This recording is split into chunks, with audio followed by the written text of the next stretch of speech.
Hey, you guys, this is Courtney Camaro. I'm outside of Muhammad Ali's real original home. We're in Chicago, and I wanted to shout out Al's Botanics and Herbs. Man, when I tell you, I am one of those people that has insomnia. I can't sleep.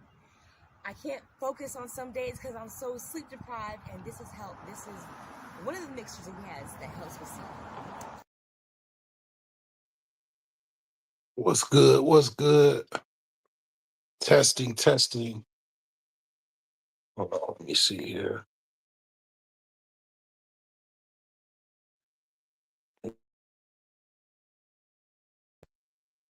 Get my other phone here. Oh, let's see here. Make sure everything is everything.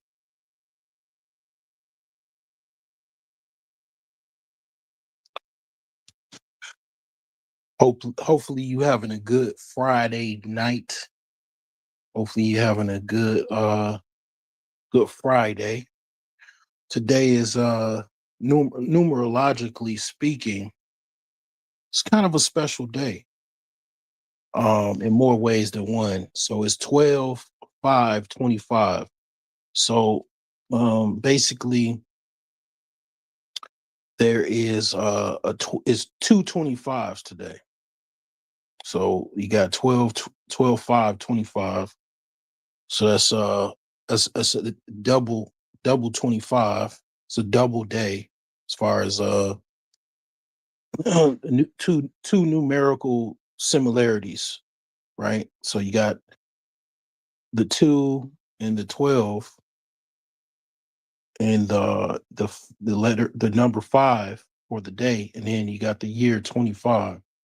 So it's a word for that. I don't remember it or whatever, but it's a word for days that have multiple numbers. I guess I could look that up because this is a smart guy's channel. You come here dumb and then you leave smart. So let me teach you something today. So days, calendar days, what is it called?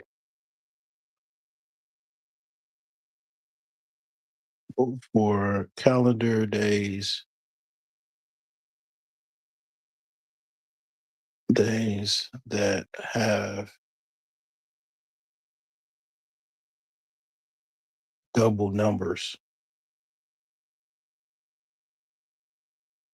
Okay.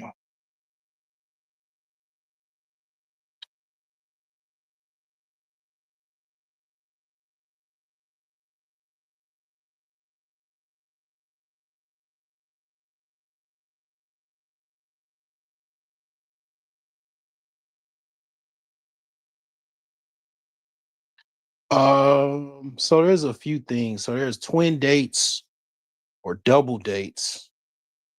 Um,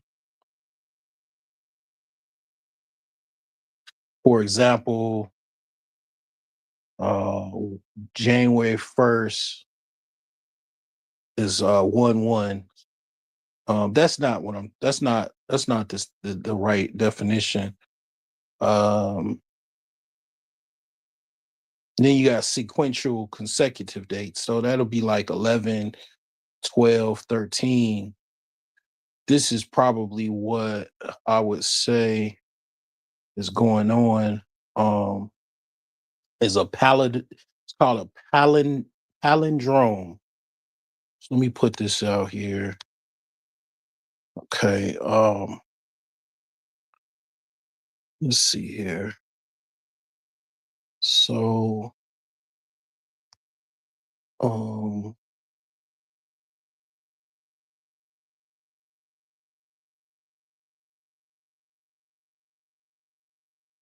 palindrome dates are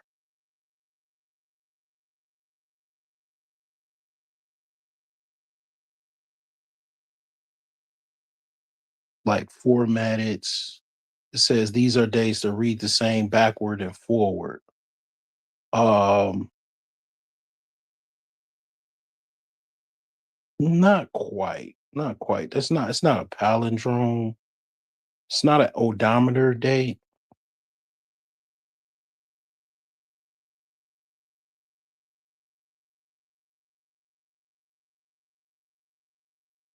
What about square dates?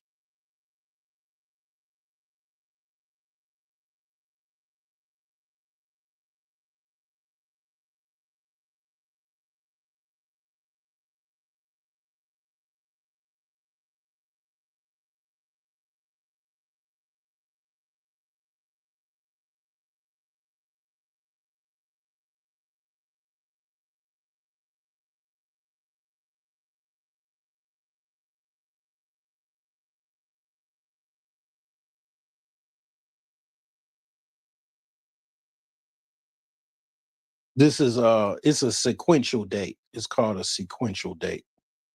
Okay, so this is a sequential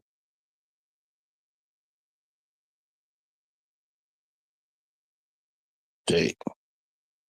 So if you at a kind of upscale, in an upscale party and a date like this, like 12/5/25, you'll say this is a sequential date. And then, someone that might know that, they will be impressed by they will automatically know you're a smart person. They'll automatically know that just by um your knowledge of that fact. Okay. All right. All righty. So basically, yeah, I'm just coming on here because it's nobody else's live. You got any questions for me? You could ask me and I won't be annoyed, because that's what this is. That's the title of this video. AMA, ask me anything. I'm just on here because it wasn't anybody else that is live that caught my interest. So I thought I come on here and speak a little bit.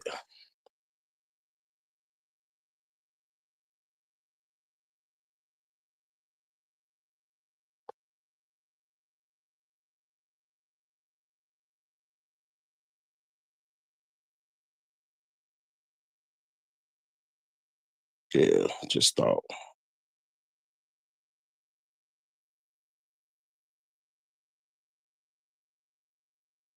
Yeah, I just thought I'd come on here. I had a pretty good day. Won a little money. Um, I had my first. So I primarily use FanDuel, and you know what? I'm gonna probably put some links in the chat, so in case you want to sign up. I was thinking about doing a sports channel. Just kind of because I got a couple channels, and I was thinking about doing a sports channel, and just kind of like a format for sports. I know a lot of guys, quite a few guys, they don't like sports. They don't really like sports, but I was thinking about yeah, doing a sports channel. Um, so I was thinking about that.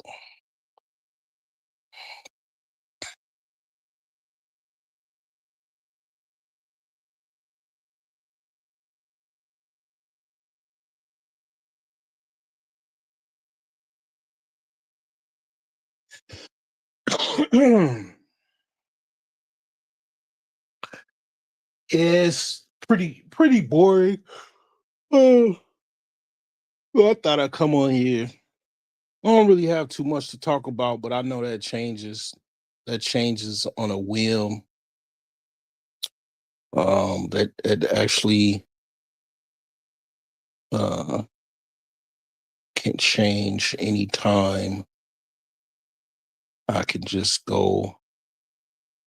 I just talk about something, and there you go. All right. Yep. Yep. Yep. So basically, um, let's see here. Um, hmm, mm, yeah. So basically, some of the things that I use, I use like I have a computer model, to that kind of gives me bad ideas.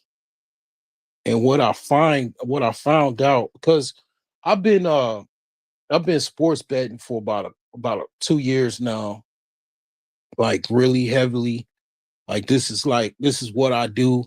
I don't even I'm getting really decent at it, to the point where it's a big deal, because I used to basically kind of do DoorDash primarily.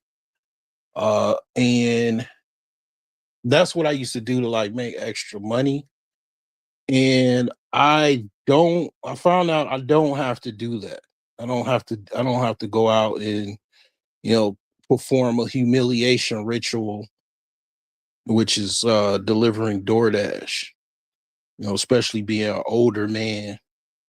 I don't have to do it, because basically, I just, use my brain to make money. 100% brain power. And my cell phone. I use I use my cell phone, I use brain power and computer models, and then I make money off of the sports books. That's what I do. I'm literally using a good part of my brain potential, and not just walking around like a grunt. And this is nothing to it's not to offend anybody that's doing DoorDash. I mean, I've done it. When did I start doing DoorDash? I want to say probably 2020, somewhere around 2020. And then I haven't done DoorDash in probably around 4 or 5 months now. And it's pretty much I just survive off of my job, in savings, and basically, yes, trading stocks and sports betting. That's pretty much it's pretty much what I do, you know. That's primarily what I do, and it's been working. It's been working out for me.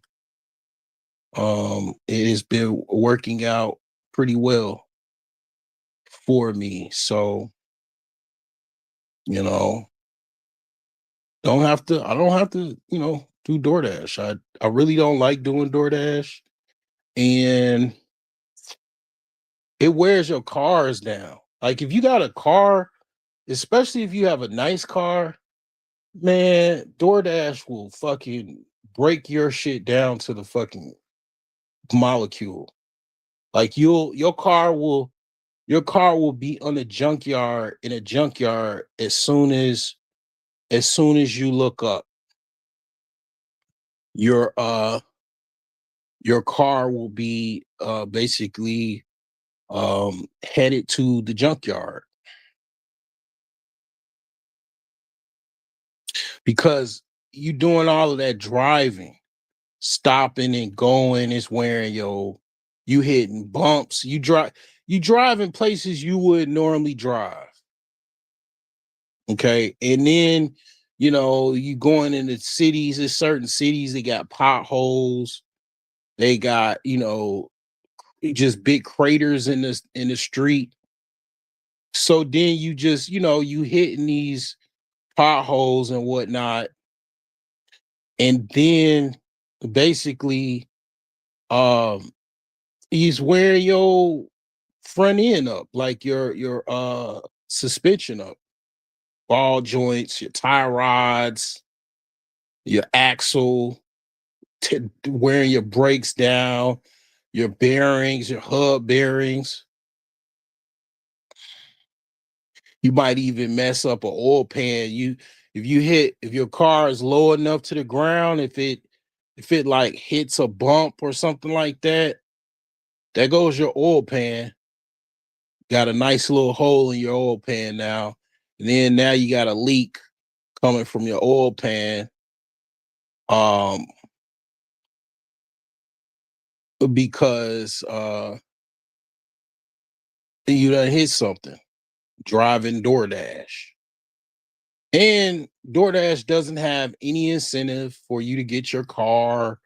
They don't have no like program where you get a discount on a car or get refunded for a car purchase or any discount on a new car. They don't have any shit like that. So, and then not to mention, you basically, uh, you also don't, I'm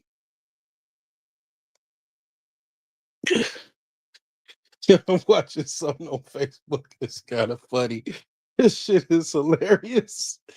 Some dude, man, he made an AI of him being a sniper, and and it's like, man, this AI shit, man, is crazy.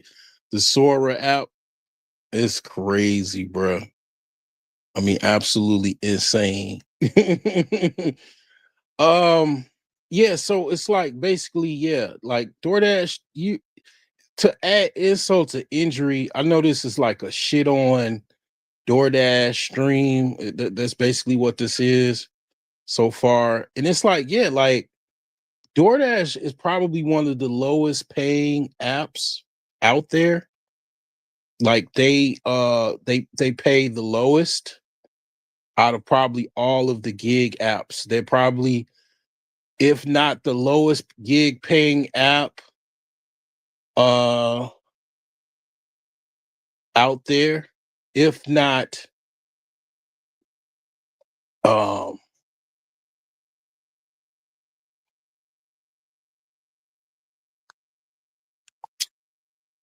it's probably at least in the top 3 or top 5. So not only do you driving around for peanuts, slave wages, poverty wages, uh hoping that you can make a buck, then you have to turn down orders, because they give you a lot of shitty orders. So this is what they do, and a lot of people don't understand this, they don't know. So when you turn down the order, basically you deciding, you know n- just basically telling DoorDash you don't want to choose poverty today by taking their little shitty orders, because it'll be orders like for $2 to go 12 miles. So what happens is, if you don't take, the orders that DoorDash gives you, they basically put you on adult timeout. Next thing you know, you'll be sitting for like 30 minutes or longer, and you don't get any orders because they punish you for not taking their shitty ass orders. And it's all an algorithm. It's an entire it's a software company. A lot of people believe DoorDash is uh um a food delivery platform. And that's only half truth, or it's one part of the truth. DoorDash is that, but actually, DoorDash is 100% software company. It's a tech company. It's not just a food delivery company. And it's like DoorDash doesn't deliver any food, as far as I know.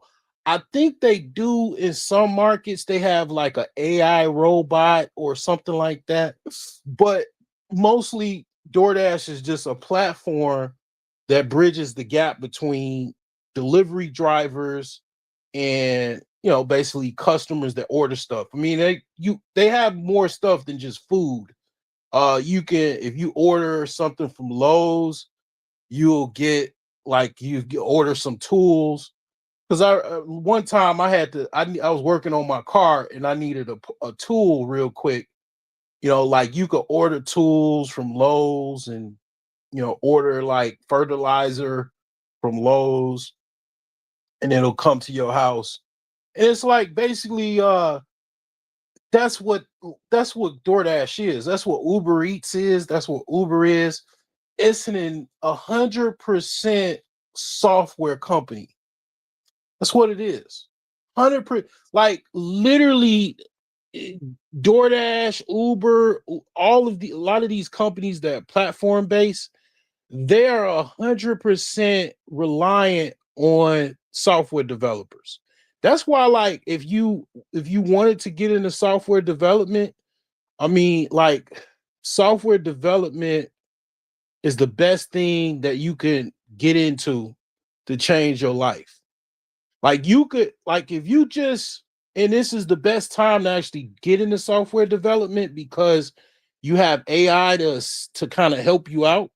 Like, you could have AI as like a coach, or basically look at AI like the nerd friend that you really would like to have, but you really can't technically have a nerd friend because you guys don't have anything in common.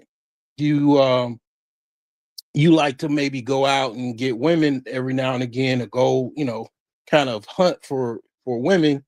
And your, nerd friend, or supposed nerd friend that you want to be friends with, his idea is to probably watch YouTube tutorial videos on new software languages, or play Fortnite or Call of Duty or whatever. And you don't have that in common to be friends. So AI is like that friend that you never had, that also, he doesn't care about the fact that you have a good idea. He'll try to help you out. Your nerd friend, or somebody that that knows how to develop software, he's gonna want $15,000. You know, and he's not sure if he can even do it for 15. That's the price that he says, to just get you to, stop talking about it, because you probably ain't got it, most likely. What's going on, my brother, man? What's going on? Yeah, so, yeah, I mean, yeah, DoorDash, all of those companies are software reliant. So they have an army of software developers to keep this up and running. They do constant updates. They do constant bug, you know, um, remediation, because there's a lot of bugs in the code, a lot of errors and stuff like that. That's why you always got to do software updates. Yeah, man. I'm just chilling, man. It was a lot of it was a lot of boring people on YouTube, and then the relationship mafia. I call them the relationship mafia, because it's basically a consortium of channels that all they do is talk about relationships. Well, you know, Me and you, we kind of have something in common. We like getting to the money, like getting to the bag. I mean, you directly get into the bag. You selling insurance policies and um, you know, um, insurance investment um products. So yeah, I mean, that's what these apps are. Like Uber, Lyft, DoorDash, they're 100% software reliant. 100%. If anything happens to the internet, there goes Uber, Lyft, DoorDash, all of that. It's gone. If they have a system crash or network crash or data center crash, the app will just be down. No DoorDash, no money, nothing. Which rarely happens. I think it happened probably once or twice. Uh yeah, right. And then they start, catting on each other and whatnot. Yeah, they do that too. Be catting on each other. And they start catting on each other. I get turned off. I get turned off real quick because it's like I know why they catting at each other, and it's like that's just ugh, I don't know. That's kind of Brokian behavior, if you ask me. But one of the good things about software development is you can work for these companies and make six figures starting. That's one thing because you got a lot of companies they like DoorDash, Google, Facebook, they're 100% software reliant because their um their actual company primarily is based off of the internet and it's based off of software. Like Google, Facebook, Instagram. So when you know software development, you can basically get in with these companies or even smaller companies and make tons of money, and then also you can do your own projects. You can make your own code. You can have your own programs. Like I'll tell you, I make right now. I have a couple market scanners that scan the market, and it's basically Python based. And then I have models to pick sports parlays or sports bets, probable sports bets that might hit. And I can just say right now, I've I've been successful in that regard. It's been helping a brother out, man. It's been helping a brother from having to do DoorDash, man. And even to be honest, I could do DoorDash, but I mean, it's like I got two cars, and both of them really are not mechanically sound.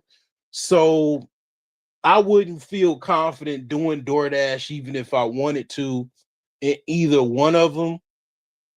And it's like my Nissan, I can wholeheartedly say that car broke down quite a bit, and it's primarily due to DoorDash.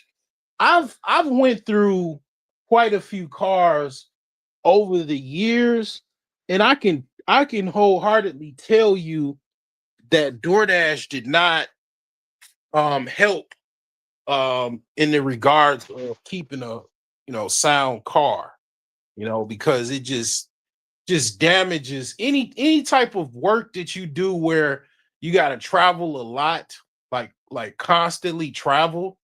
You're gonna break down a car. That's why people get company vehicles and they get rentals, because you don't want to break your car down, your personal car down. And again, these gig apps, they don't give a shit if your car break down.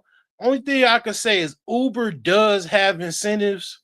Like Uber will have programs where you can rent a car and pay, they'll take it out of your earnings and stuff like that. DoorDash don't have no shit like that. DoorDash don't have nothing like that. You're on your fucking own.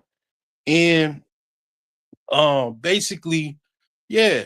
you know, take these crumbs and okay, if your car breaks down, your car breaks down. You just gotta call them, and then whatever you got in your car, it's a free gift.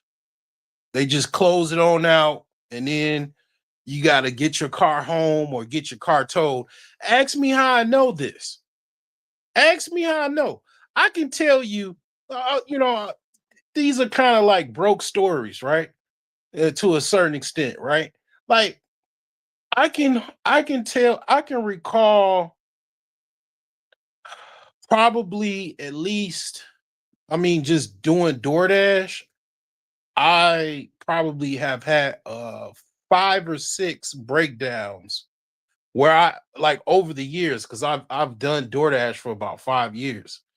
I've had probably 5 or 6 breakdowns in different car. Hell, in my Nissan alone, because I was having issues and I'm still having issues with charging issues, man, my Nissan Altima, and then I was tripped out because Nissan just announced they're not making any more Altimas.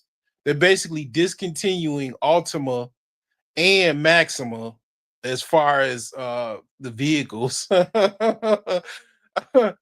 I laugh because Altimas have a very, very bad rap, and it's associated like with being like a very popular car for black women. I mean, even though I drive a Nissan Altima, um, actually, did I smash in my Altima? I think I did smash a chick in the back seat. I believe I did.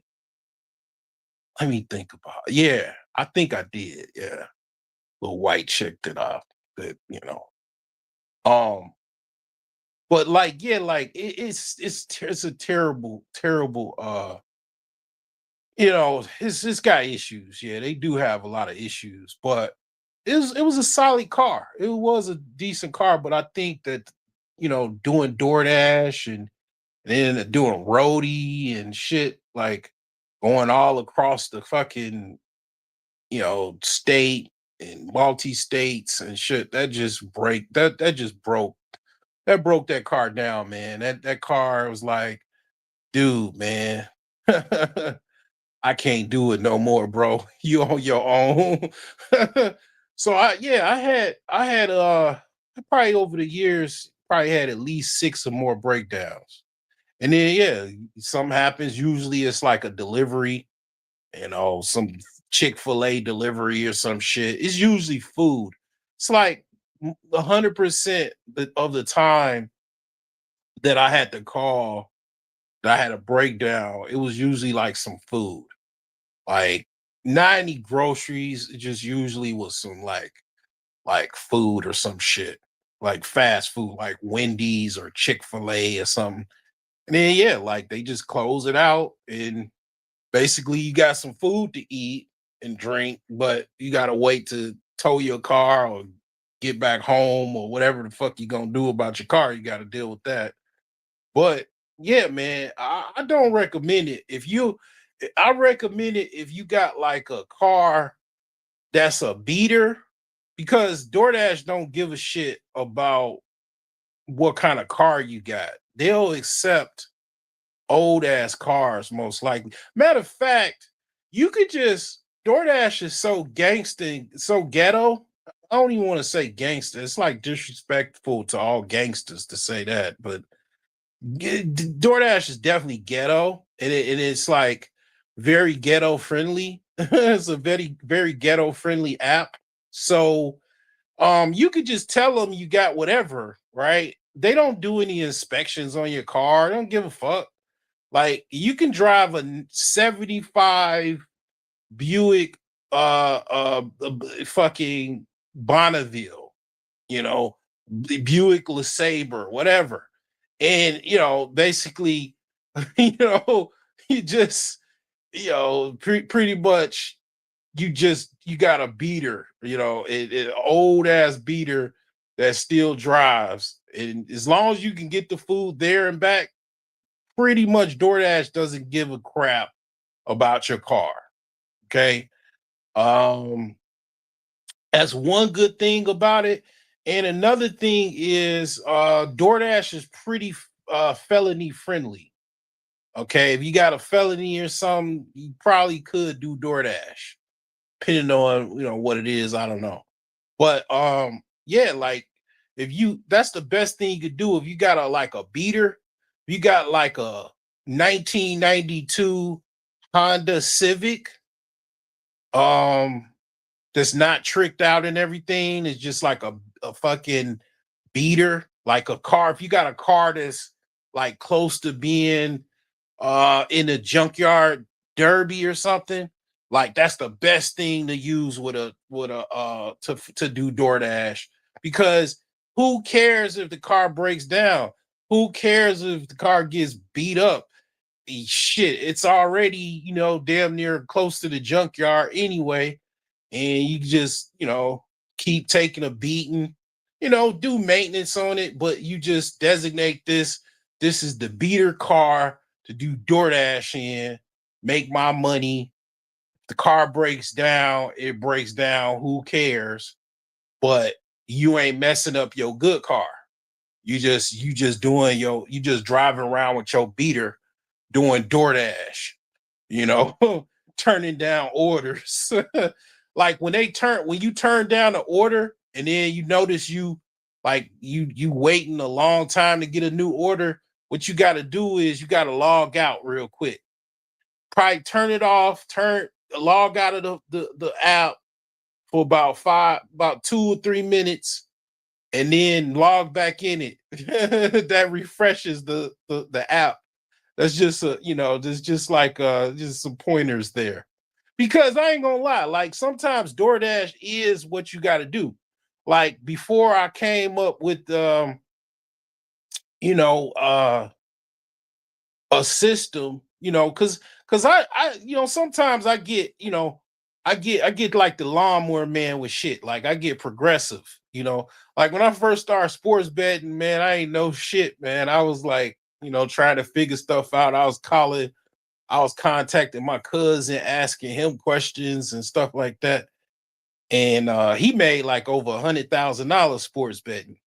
And I'm like, man, I'm trying to figure things out, man. Last year, man, I was getting like, man, I was getting curb stomped. I was going through, I was going through like months of like droughts, like trying to figure stuff out. And then like, I did pretty good in the NFL last year.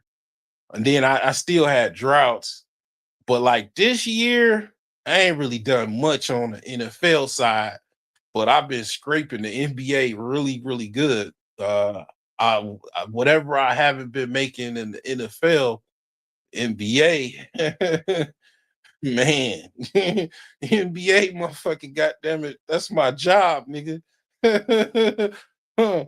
I've been fucking, man. I've been doing really good on the NBA, boy. I got a couple models. Well, actually, one model that is pretty dope. So far it's pretty dope. Um, all Python pretty much. It's got predictive math in it.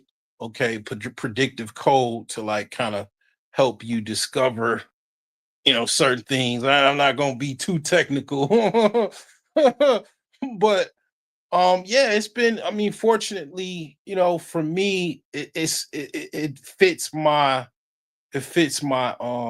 lifestyle. You know what I'm saying? I did go to school for programming, so I'm just able to kind of um use what I know, man, to, try to make money, man. That's what the books use. They definitely use, they're the same thing. FanDuel and all of them, they're sports books, but not just sports books. They're actually a software, they're a technology company.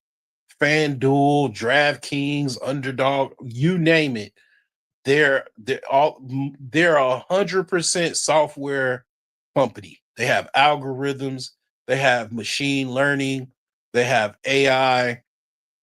tons and tons of code and software developers that manage these basically these platforms and keep them up and running, do patches, do updates, come up with new designs and additions and all kinds of stuff, right? So basically my little old me with my little model, a little cheap dollar store model is kind of scraping a little bit, just giving me a little extra to make a little extra coins. If I get too big for my britches, they'll boot me off. Because you if you win with the sports book, the online sports books with like DraftKings, all of them, FanDuel. If you get too good, if you start like winning too much money, they'll boot you off.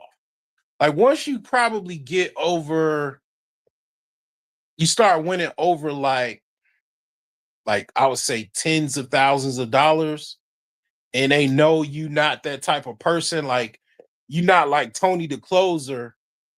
You like some dude that just kind of you started off with like winning here and there, and then you start all of a sudden you start winning $1,000 and then 10,000 and then 20,000 and 50,000 and 100,000. They just gonna boot you off because to them it's not like they gonna boot you off. What they do is they reduce your bets. They don't allow you to bet over a certain amount. And by that time you already up probably 100 large or more, probably 200 or who knows. But after you get to a certain amount of where you're a very good, you're a sharp, let's call it a sharp. If you're a good sports bettor, you're called a sharp. And I'm not gonna say I'm a sharp. I'll just say I'm a up and coming sharp. Basically, I found out that's why I kept at it. Even last year, things being rough and rocky, I realized this is something I'm good at. Like I'm be honest with you, I'm terrible at a casino. I stopped going to casino. I even said, I don't know if I've said it before. I even at one time I had a gambling problem. I used to go to casinos and I used to lose money a lot of times. I would win a little bit and then it would be hard for me to leave the casino with the money. Like I just realized like this just ain't the place to be. And I just stopped going cold turkey. But like, yeah, like I realized like this is something, late in life.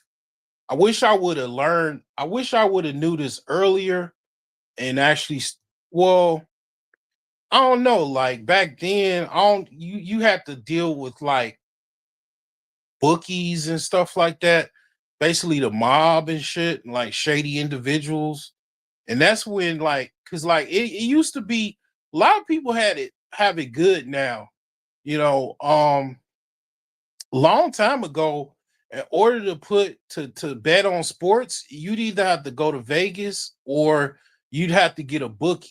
And usually the bookie was probably somebody that worked for some type of mob outfit or something like that. And if you fucked around and you didn't pay them or you owed them some money, man, that's when they start going after kneecaps and shit.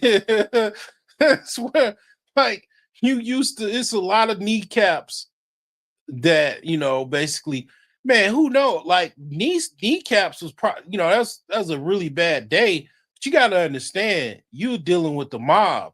If you owed them money, they probably would, depending on how much you owed them, your kneecaps weren't sufficient.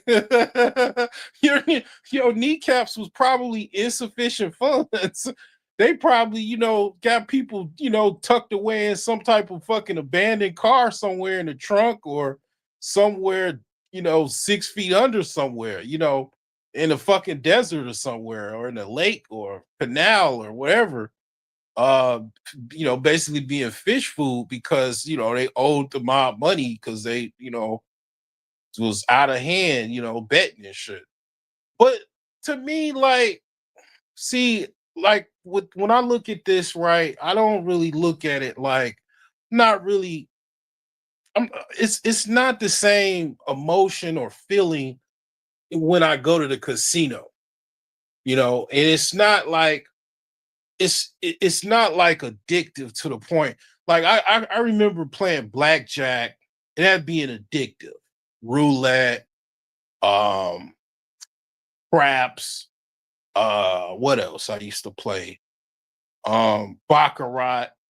Those were kind of like, you dealing with like a game of chance and repetition, and it's kind of addictive. You don't know when to stop and shit like that. Um, this ain't like that. This is totally different. And it was like that when I used to go to like my uncle used to bet on horses. I was the same way because I really wasn't interested before I started getting into like sports betting. I didn't even watch a lot of sports. I would probably watch the Bulls every now and again, and then the Bears, and that was it. Like maybe a couple Monday night football games, or not even Monday night because I didn't even have cable. It'll be like Sunday night, and then that was it. Like I wasn't even really into sports like that, and um it's like, okay, I'm interested in sports more now because I'm making money and I'm betting, but yeah, it's not the same feeling. It's not that addictive because I'm kind of really don't give a shit about sports, really, to be honest with you. Like, I mean, I'm happy that the Bears is winning, but shit, when my parlay,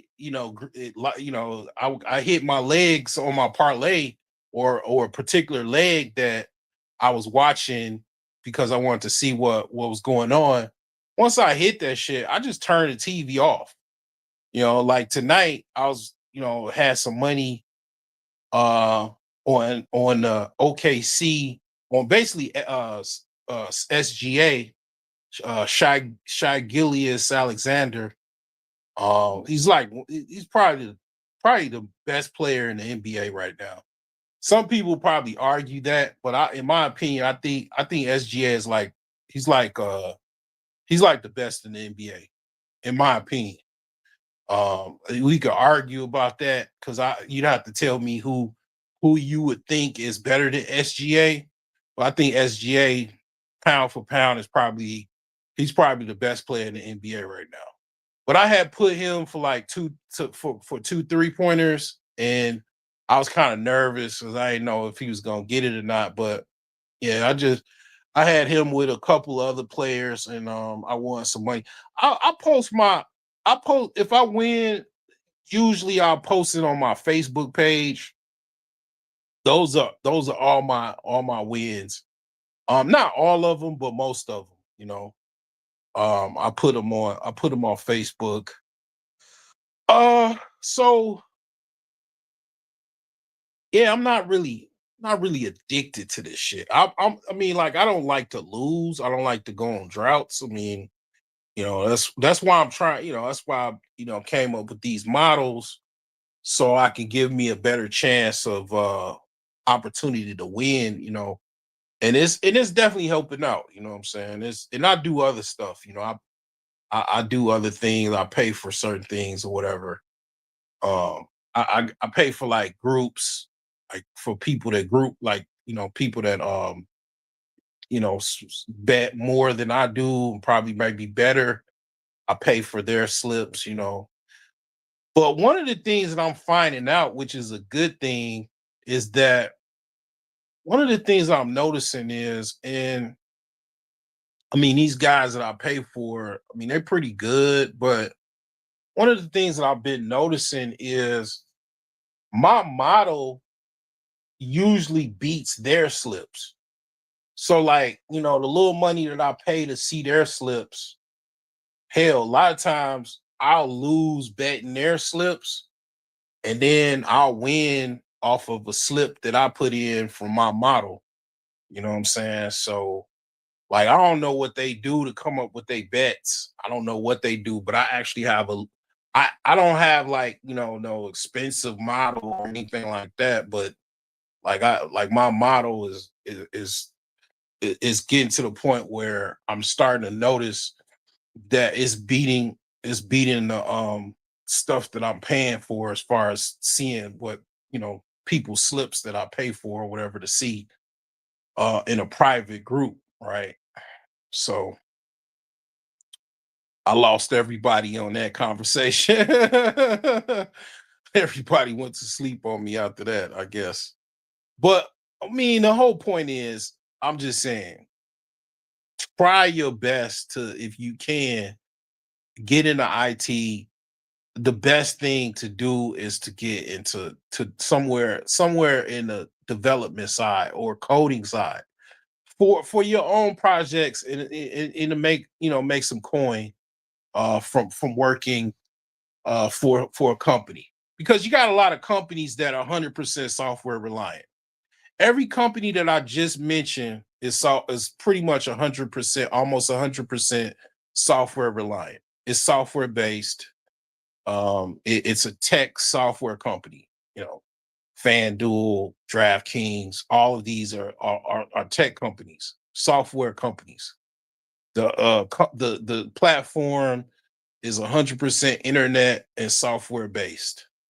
They have tons and tons of developers that keep these websites and platforms up and running. You know, but yeah, it's fun. I think it's fun. Like these guys are like fun. Like listening to their conversation.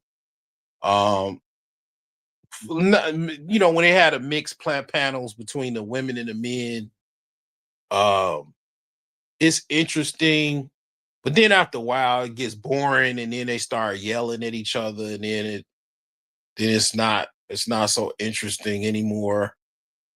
But they done talked about everything you possibly talk about. I think at this point, if I was in a relationship, like if I was like 100% relationship space, and I was, my content was 100% based off of relationships and all of that. I mean, at this point, I mean, we're like what, 10 years in of this type of content, people talking about this, at this point, you might as well have, I don't want to I'll be explicit, but I'll just say at the very least, yeah, it should be people like they should, and Kevin Samuels, he was actually trying to do this, or he was getting ready to do this.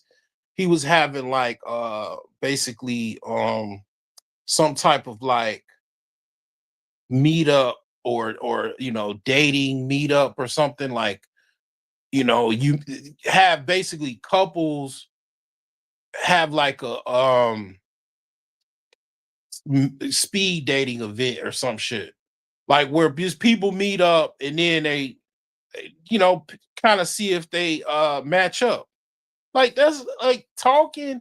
It's literally like the problem is everything that relationship wise, universally, whether you talk about the black community, everybody done said everything that possibly can be said. It is nothing more to be said about relationships. People done talked about every possible category, possibility, issue, non-issue that you could possibly think of.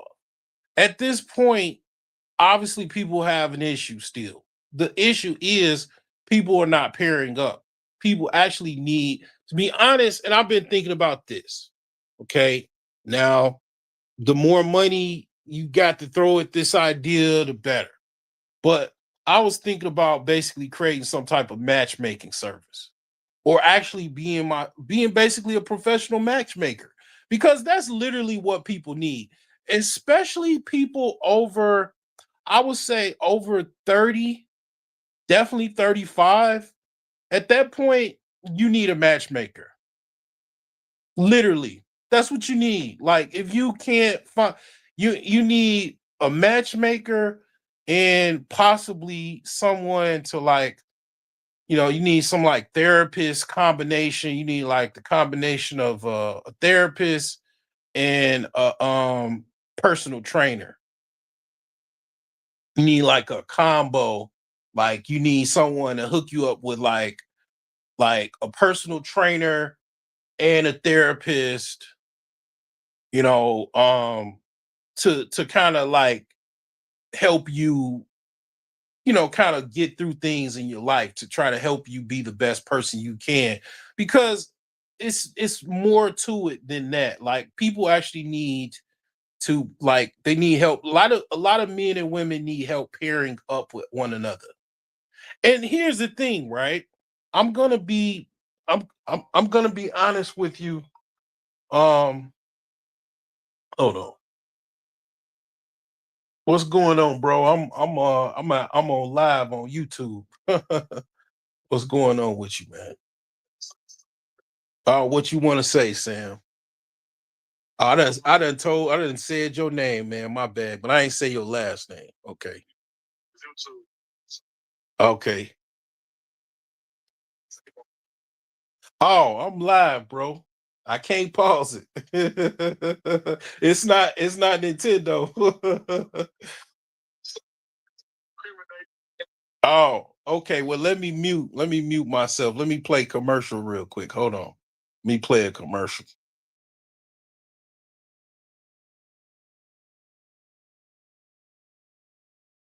Welcome to alsherbs.com, the oasis for your wellness journey.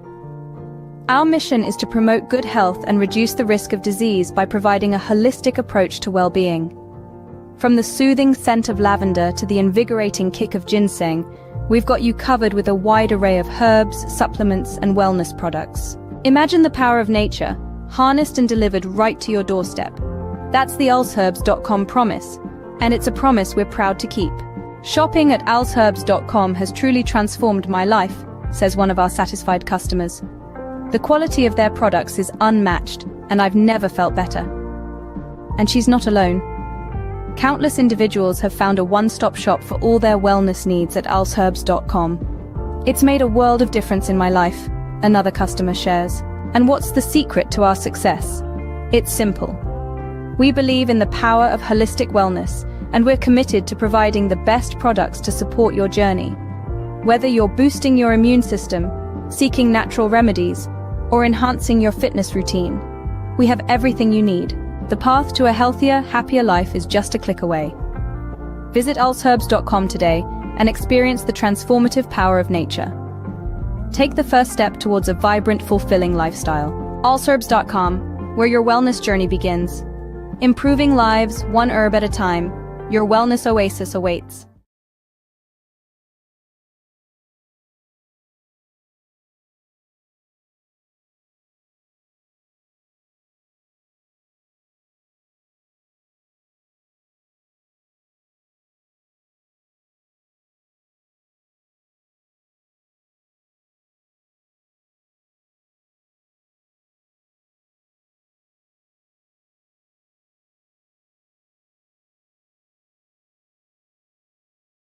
Oh, he probably do straight bets then. He be doing some other shit. Oh, okay. See, he might do a 2 leg. Oh yeah, 2 leg. Yeah. Yeah. They say them 2 legs. They say the 2 legs is better than if you just like the most you should do. They say you should only do like up to 2 legs, because it help you from actually losing in the long run. 2 legs and shit.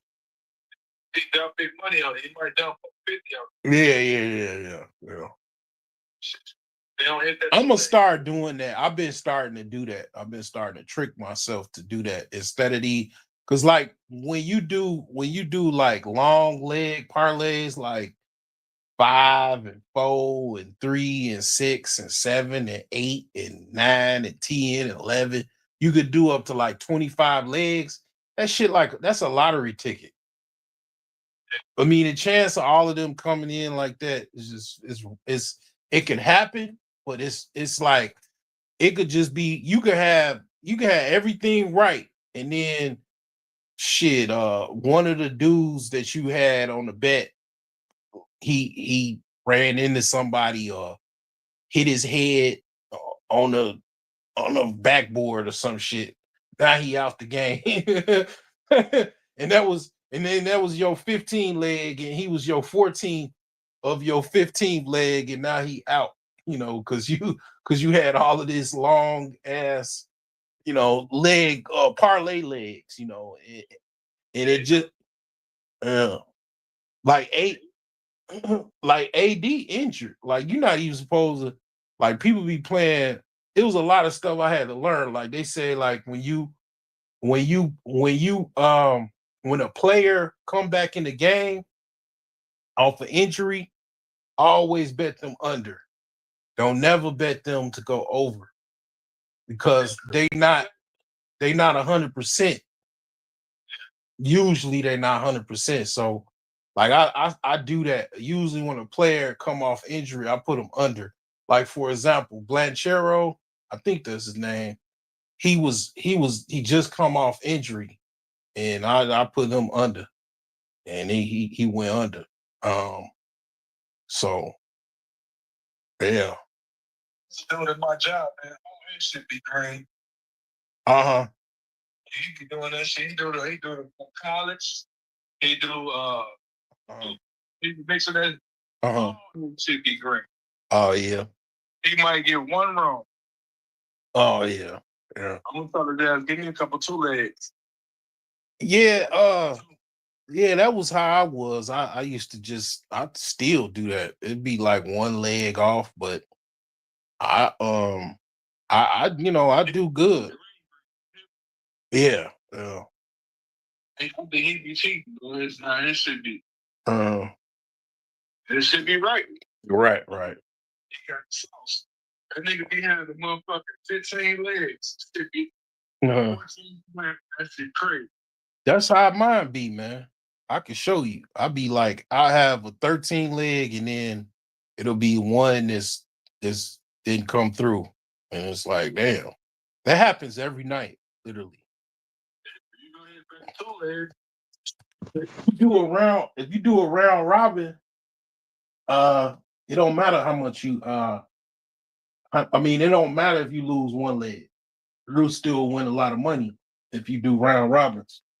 But round robins cost more to bet. That's how they get you. But I'm gonna call you back, man. Yeah. Yeah. Well, that's type of stuff I talk about. You know what I'm saying? Like, you got right now, you got a lot of women, man, crashing out because dating market is fucked up. They by themselves. They crashing out. Mm. Got kids. Like, what the fuck is? Yeah. Who that's in the group home? They got kids. And the kids at the state, bro. Like, what the state? That shit crazy. Yeah, that's gotta be depressing. Yeah. Okay. Dig out. Yeah, I okay. Duly noted. All right. Thanks again for the advice. All right, bro. Yeah, so that was my homie, man. I don't know how this is gonna show up on the playback or whatever, but he works for mental hospital, and he was mentioning to me that it's been a lot of good looking women that have been basically reprimanded to the state mental facility. Damn, I said state. I wasn't trying to say state. But basically, it's a lot of women that's been admitted into these mental hospitals. He said for various different reasons, they are harm to themselves and others, and they've been beating up their, like he said, one of them was beating up their mother or fighting their mother. And he's saying these women, a lot of them have kids, they have children, so they have to be, they basically are awarded to the state because their parents are, their mom, their primary parent is in a mental hospital, you know, and he was basically saying that these women look very, very good. Um, and but they're mentally unfit at this point, you know. And you know, he's seeing this in real time. But yeah, like what I was saying is, yeah, you should learn how to code. Python is probably one of the easiest to learn. Not really, to be honest, SQL is even easier. If you wanted to learn something easy, SQL is basically advanced Microsoft Excel in a nutshell. But Python is a little harder, and it's an actual true coding language. SQL is pretty much tied into databases, but it is a lot of coding that you can do in SQL. But Python is very user friendly, but it is a lot of detail. You do have to have coding structures and, you know, things of that nature. But with AI, you can like kind of have a, like, again, like I said, AI is like it's like a nerdy friend that ain't gonna judge you, ain't gonna charge you that much, and gonna help you, you know, achieve your coding, you know, whatever you're trying to come up with. They're gonna help you out. And it's all, you know, you have that now that's readily available. So this is like the best time to actually train yourself on how to develop software, you know. I don't look at my coding model that as software. I look at it as a program. You know, it doesn't have any GUI. Like the GUI is pretty much kind of text like DOS based. 'Cause that's pretty much what Python is. But you do have, Python does have the capability of doing GUI interfaces. But uh yeah, I mean, the thing is that, yeah, I recommend this to someone, especially someone that's, you know, if you're broken, you know, trying to come up, trying to get some type of success in life, you know, I definitely recommend you to take that journey, take that plunge, start wherever you are, and just kind of learn some type of language, get into some type of language model, learn it, and spit out some coding examples. Start off from scratch. Build some like simple calculator or something to start, and then just work your way up from there. You know, if I can do it, you definitely can. Message.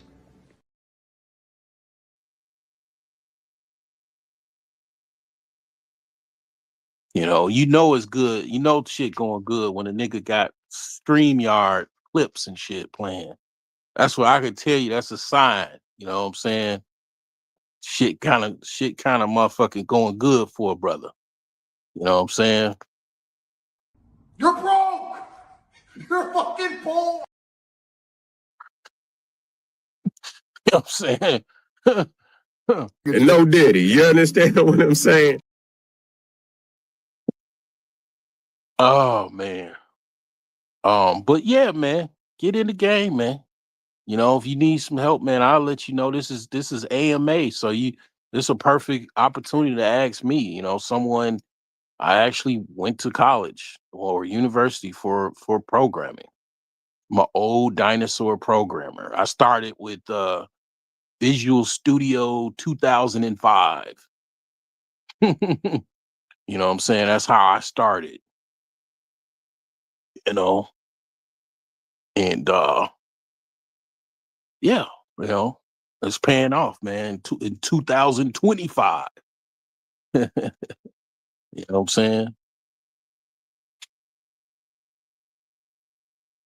It's paying off for a brother.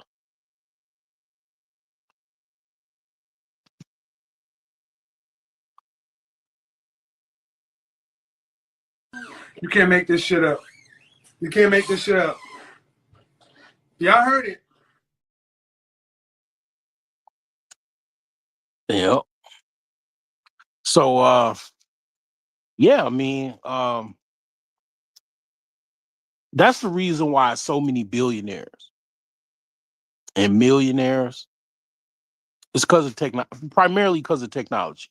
That's one reason. It's not the end all reason, or but it is definitely a major reason. Name a billionaire. What is their company based off of?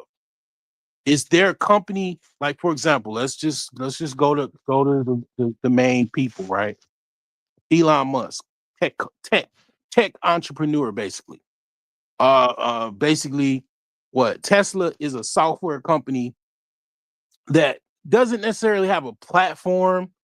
It basically it has a particular it's a couple things. Tech companies usually are platform based, or they have some type of device. Well, Elon Musk's Tesla has the device is the cars, which is the Tesla automobiles, right? Or electric vehicles. So, but it's still a tech company because basically a lot of their cars are basically have a lot of software, a lot of firmware in them, and then they get updates. You have to pay. I think you have to pay for Tesla updates. I'm not 100% sure. I've never had a Tesla. I do want one in the future or whatever, not too distant future. But it's a tech company. And Twitter definitely is a tech company. 100% software reliant. It's 100% software reliant company. Okay. So how you made, um before Elon Musk got into Tesla, PayPal, he was one of the early founders of PayPal, or supporters, funders. He basically had money. He got money from his dad. His dad owned emerald mines in South Africa. He was rich. He gave Elon Musk money to start other companies, help start other companies like PayPal, right?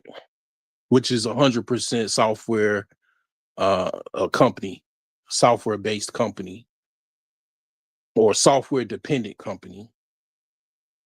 Facebook, 100% software dependent company.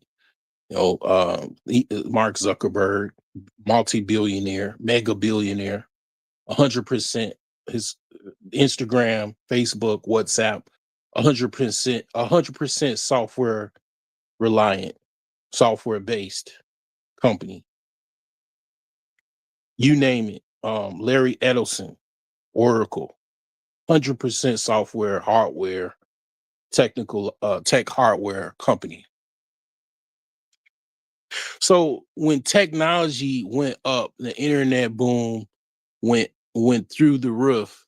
A lot of billionaires were created overnight. That's where people start making money. And becoming That's where the billionaire list just went through the roof. Because in 1980, I think there were like not that many billionaires.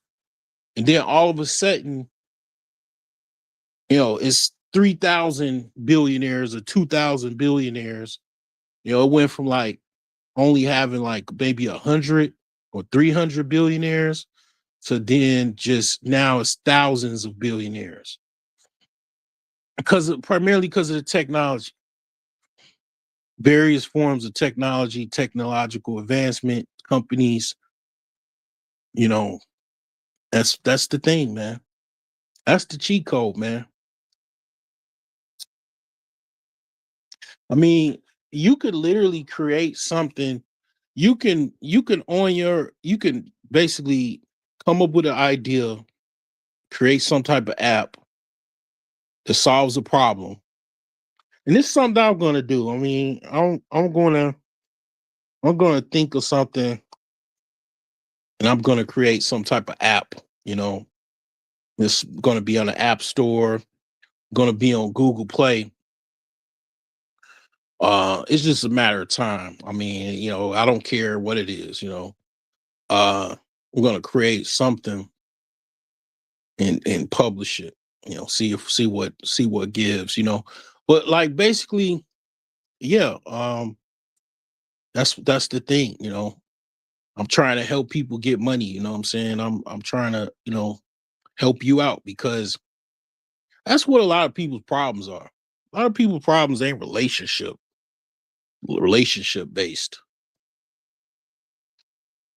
You just don't have enough money to tell a bitch, you know, get the fuck out my face. You know, most people are simps because they don't have enough money not to be really.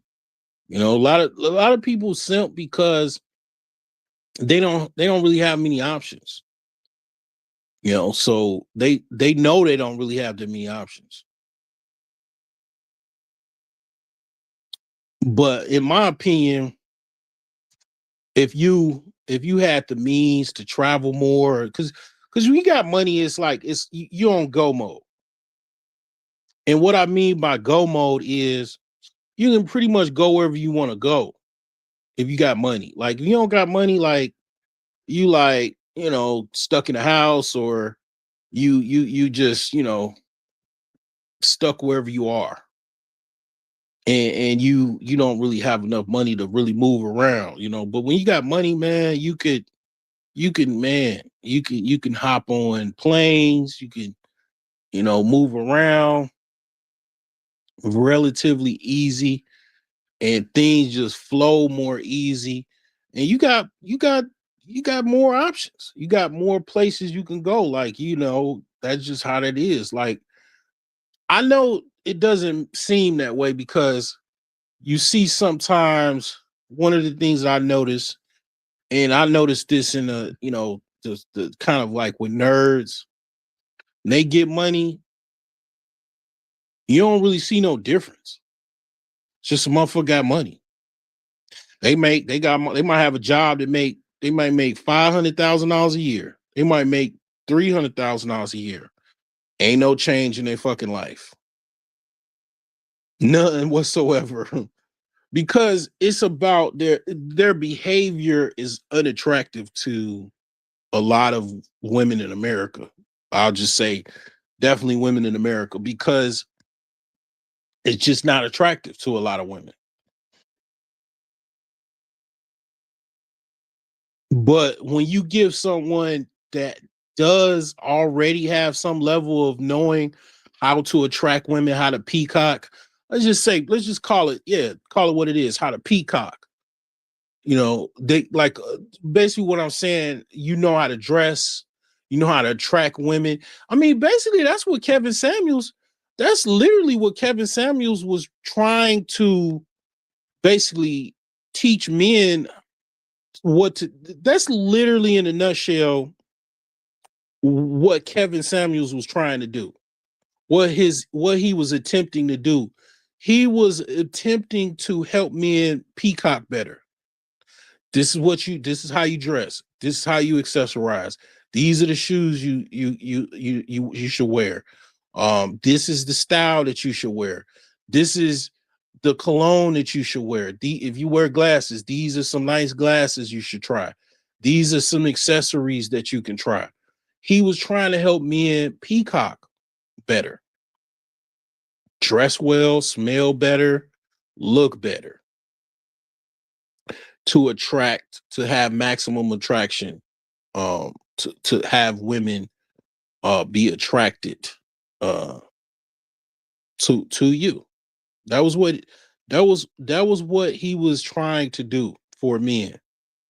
He was trying to help men peacock better. And when it comes down to what I'm saying as far as peacocking, when you got a decent amount of money, you got some good cash flow, yeah, it's some very nice fashion you can wear.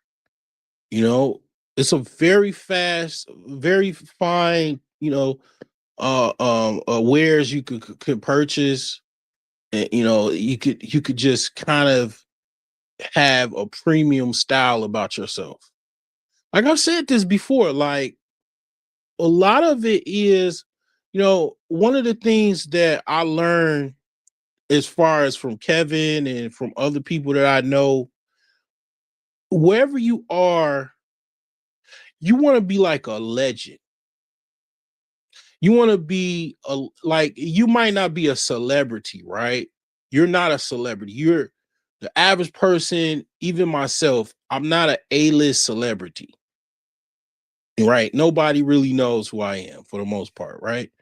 But you can be like kind of a local celebrity to a certain extent. Like the way you dress, the way the car that you have, your cologne collection is you have some very good smell, fragrances and everything. Your closet is impeccable, your shoes are impeccable, you have wares for every occasion, professional or business casual, or casual. You have certain wares that you could put on, and you could go out and you look very well in these wares, in these clothes. That was primarily what Kevin was talking about. That was what he was trying to get through to you, that you should, you know, look good, dress good, speak well, have confidence, smell good, look good in this world, right? Like that was what he was about. Like, so the thing is that what you want to do is you want to be that person, on a local level, wherever you are, when you come outside, women should be fucking like breaking their fucking neck. Who are you? Who is this guy? Right? Because you dress well, you look good, and you smell good.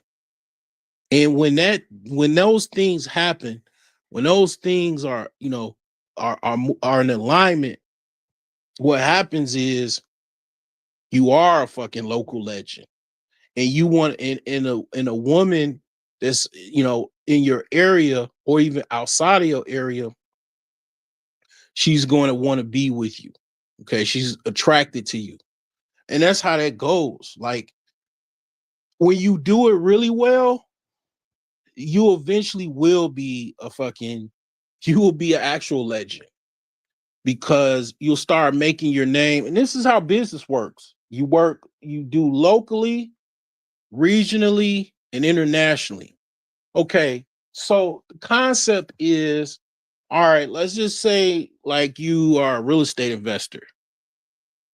You have a local reputation. You are a fixer and flipper, and then you might, you have a few properties that you rent out. You manage, and you collect rent for. And basically you do that well locally, then you start looking regional. So like for me, I'm in the Midwest. So locally, my area is Chicagoland area, Northwest Indiana. Okay, so parts of the Chicagoland area, Northwest suburbs, West suburbs, South suburbs, Chicago, then Northwest Indiana. Basically, the border of Indiana that borders Illinois, the section of Indiana that borders Illinois. That's Northwest Indiana, in case you didn't know that. And you do that really well. You make like you'll probably, if you do that well, you'll become a millionaire locally. You could cross $1 million or more. So once let's just say you cross that plateau, right? Well, now in a local area, you pretty much got everything solid. You've done a lot. You've achieved a lot locally. So then now you want to move regional. So ideally, okay, you being based out of, let's just say, Illinois, you want to move to, you want to start investing heavily in other markets within the Midwest. So that's Ohio, Indiana, Wisconsin, Illinois, might be St. Louis, might even be, um, Michigan, and all the way to possibly even Pennsylvania. Right. So you're gonna move in those markets. Ideally, what you're gonna do is you're going to do the same thing you've done in your local market on a regional level. So you're gonna fix and flip a few properties and out of state. And what you do is you establish a contractor list in those particular areas, in Ohio, Michigan, Pennsylvania, Wisconsin. You'll already have some people in the Indiana market and the Illinois market because you already established yourself there. So then once start doing the same system that you do in your local market on a regional level, and you established people, tradesmen in other markets or other states, and you always, it's a risk, but what people don't know, that I know as a person that has done real estate transactions and investments, you can get insurance on a property that you're renovating. So if something happens, like say somebody damages your property, breaks in, takes your furnace, takes your water heater, whatever, you can recover damages from the insurance company in case something happens. Because people pull fast ones on people. They understand you're from Chicago, you're in Ohio, somebody tells their crackhead cousin, hey man, this guy, he ain't even from here, he a out of towner, so he ain't even gonna know what hit him. You go and then just take the water heater real quick. Well, I mean, you're gonna have things like cameras and stuff like that, right? Security systems. Those are deterrents. You want to have those. You're probably gonna need more security because you're not in those locations. You might want to have a property manager, but I don't know. I mean, it depends on what you think is the right thing to do. Um, in my opinion, if you're gonna be out of state, you probably want to have a property manager because you're not in the location, so you need somebody to kind of be the eyes and the ears for you. You say STL, what's going on through the fire podcast? Yeah, I see a lot of deals in St. Louis. I mean, downstate Illinois, St. Louis is like some of the best deals that I've seen in like ever. Like it's like so many deals, real estate deals. Hell, if I wanted to, I could go get a property tomorrow in St. Louis, East St. Louis, down South Illinois, because those areas, they're like rural areas. A lot of people don't really want to live in rural areas, and in St. Louis and stuff like that.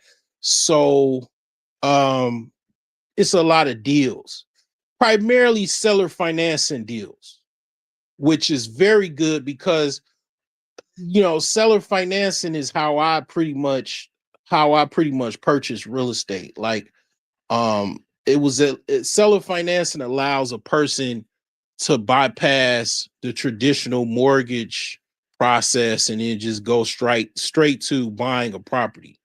Not a lot of people do or offer seller financing. It's kind of rare.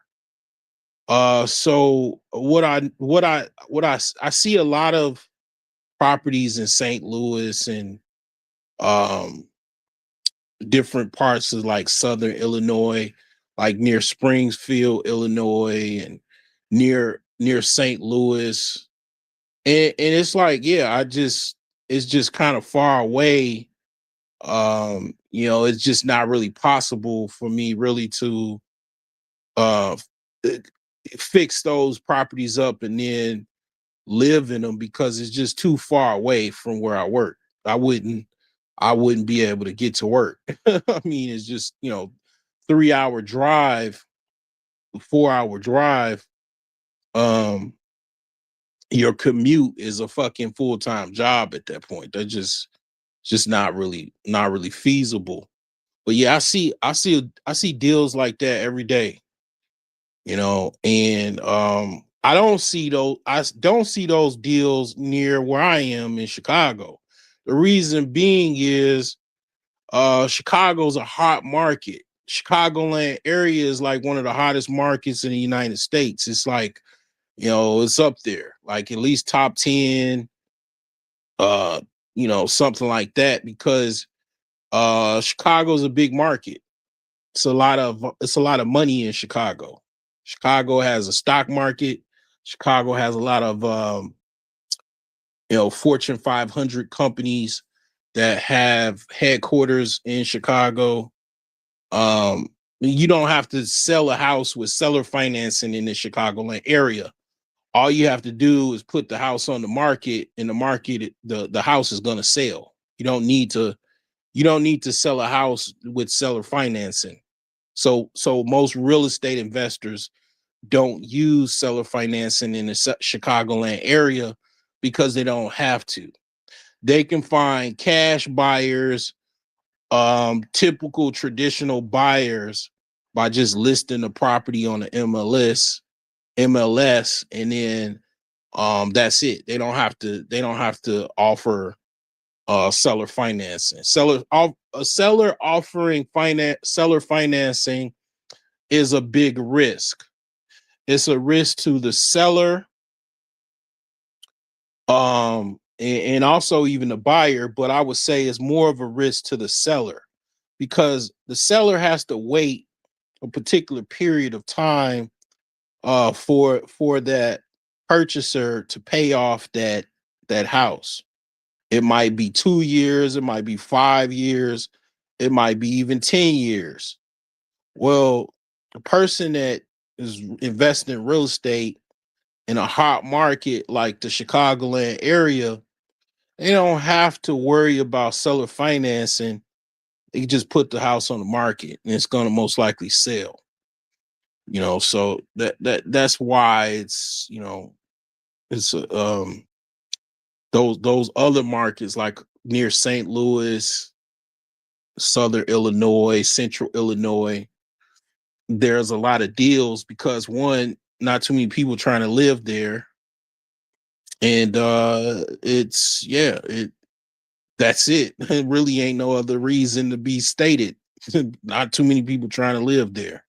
And those places are dangerous. I am aware to a certain extent of how dangerous St. Louis is. East St. Louis also.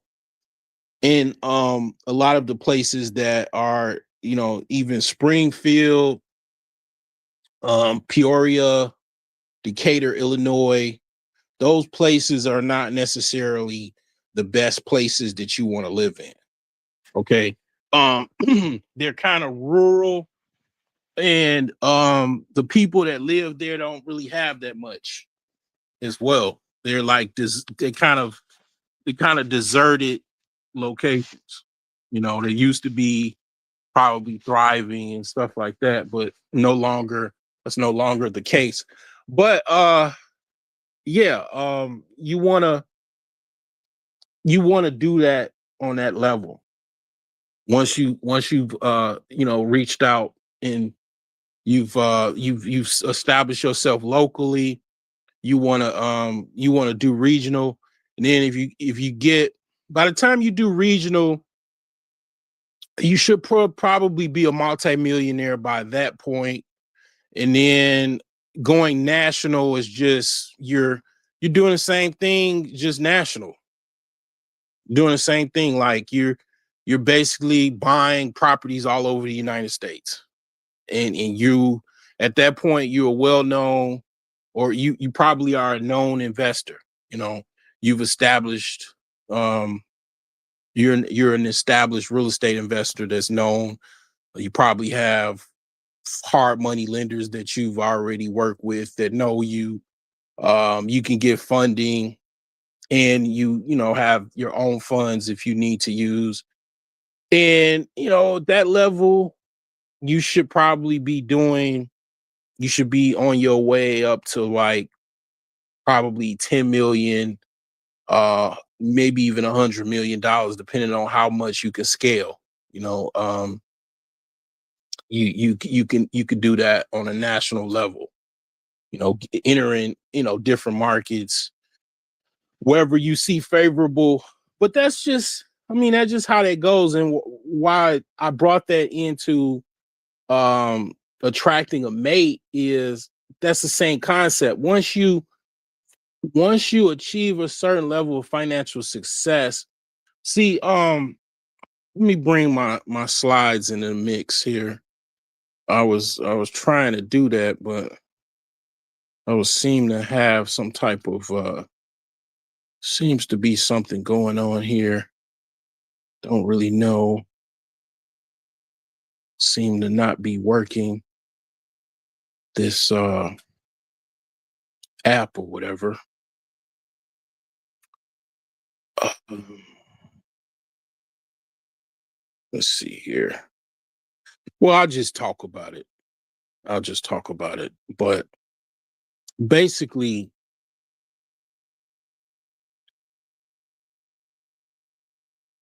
um, what was I about to say? I was basically talking about. I was going to mention. Um, I was going to mention something about the octane scales, the BGS Sipmore octane scales. Um, oh yeah, in regards to the idea of being a celebrity, right? Basically, there's two type of intersectionalities when it comes to being a celebrity in that celebrity world. In the celebrity world, you have two intersecting factions within the celebrity world. One is basically in a BGS Sipmore calls these people 100 octanes. Basically, people that are famous, right? Um, well, within that 100 octane, the intersection of 100 octane, the celebrity world, right, is basically you could say the rich and wealthy. The rich and wealthy are intertwined with famous people, or even rich and famous people. Their friends are usually rich and wealthy people, because those are the people that can kind of, relate to them, help them out, possibly even be benefactors to them, usually even help them out in certain facets, because a lot of the famous people are not as rich as you believe they are. A lot of them have benefactors or donors or patrons, right? Going back to the days of uh Shakespeare, and all of that, like Shakespeare and uh, you know, um, Wolfgang, Sebastian Bach, and Beethoven, and Amadeus Mozart, and all of those people had benefactors. They had patrons that supported them, funded them, so they can, produce the fine art and music that they produce, right? So that world is still like that today. And once you achieve a certain level of financial success, you might not be famous. And a lot of people, and I do agree with this myself, they don't necessarily want to be famous. They want to be rich. Some people actually have the desire to be famous. I used to have, when I was younger, I used to have the desire to be famous. I don't care about, the older I got, I care less and less about fame and more about fortune, not fame. Because you have people, some people I even know, they're famous, they're more famous than I would ever be. They're not they're not financially all there. Like, they're not doing well. You know, I'm probably doing better than they are. Hell, the DeBarge brothers were famous. They're living in a trailer park, basically. They're old and very, very bad health, and have decades of substance abuse that has damaged their body, and is probably continuing to damage their body. In no money whatsoever, hardly whatsoever. Fame is fame. It is not necessarily, not a lot of people are famous and also rich. That is something that uh is more common nowadays than it should be. But it's just a reminder. Fame is fleeting. A lot of people are, you know um they're they have a skill set, or they have something that they're good at, and they get signed to an NBA contract or something like that, and then there you go, they're now rich and famous. But usually they were not self-taught.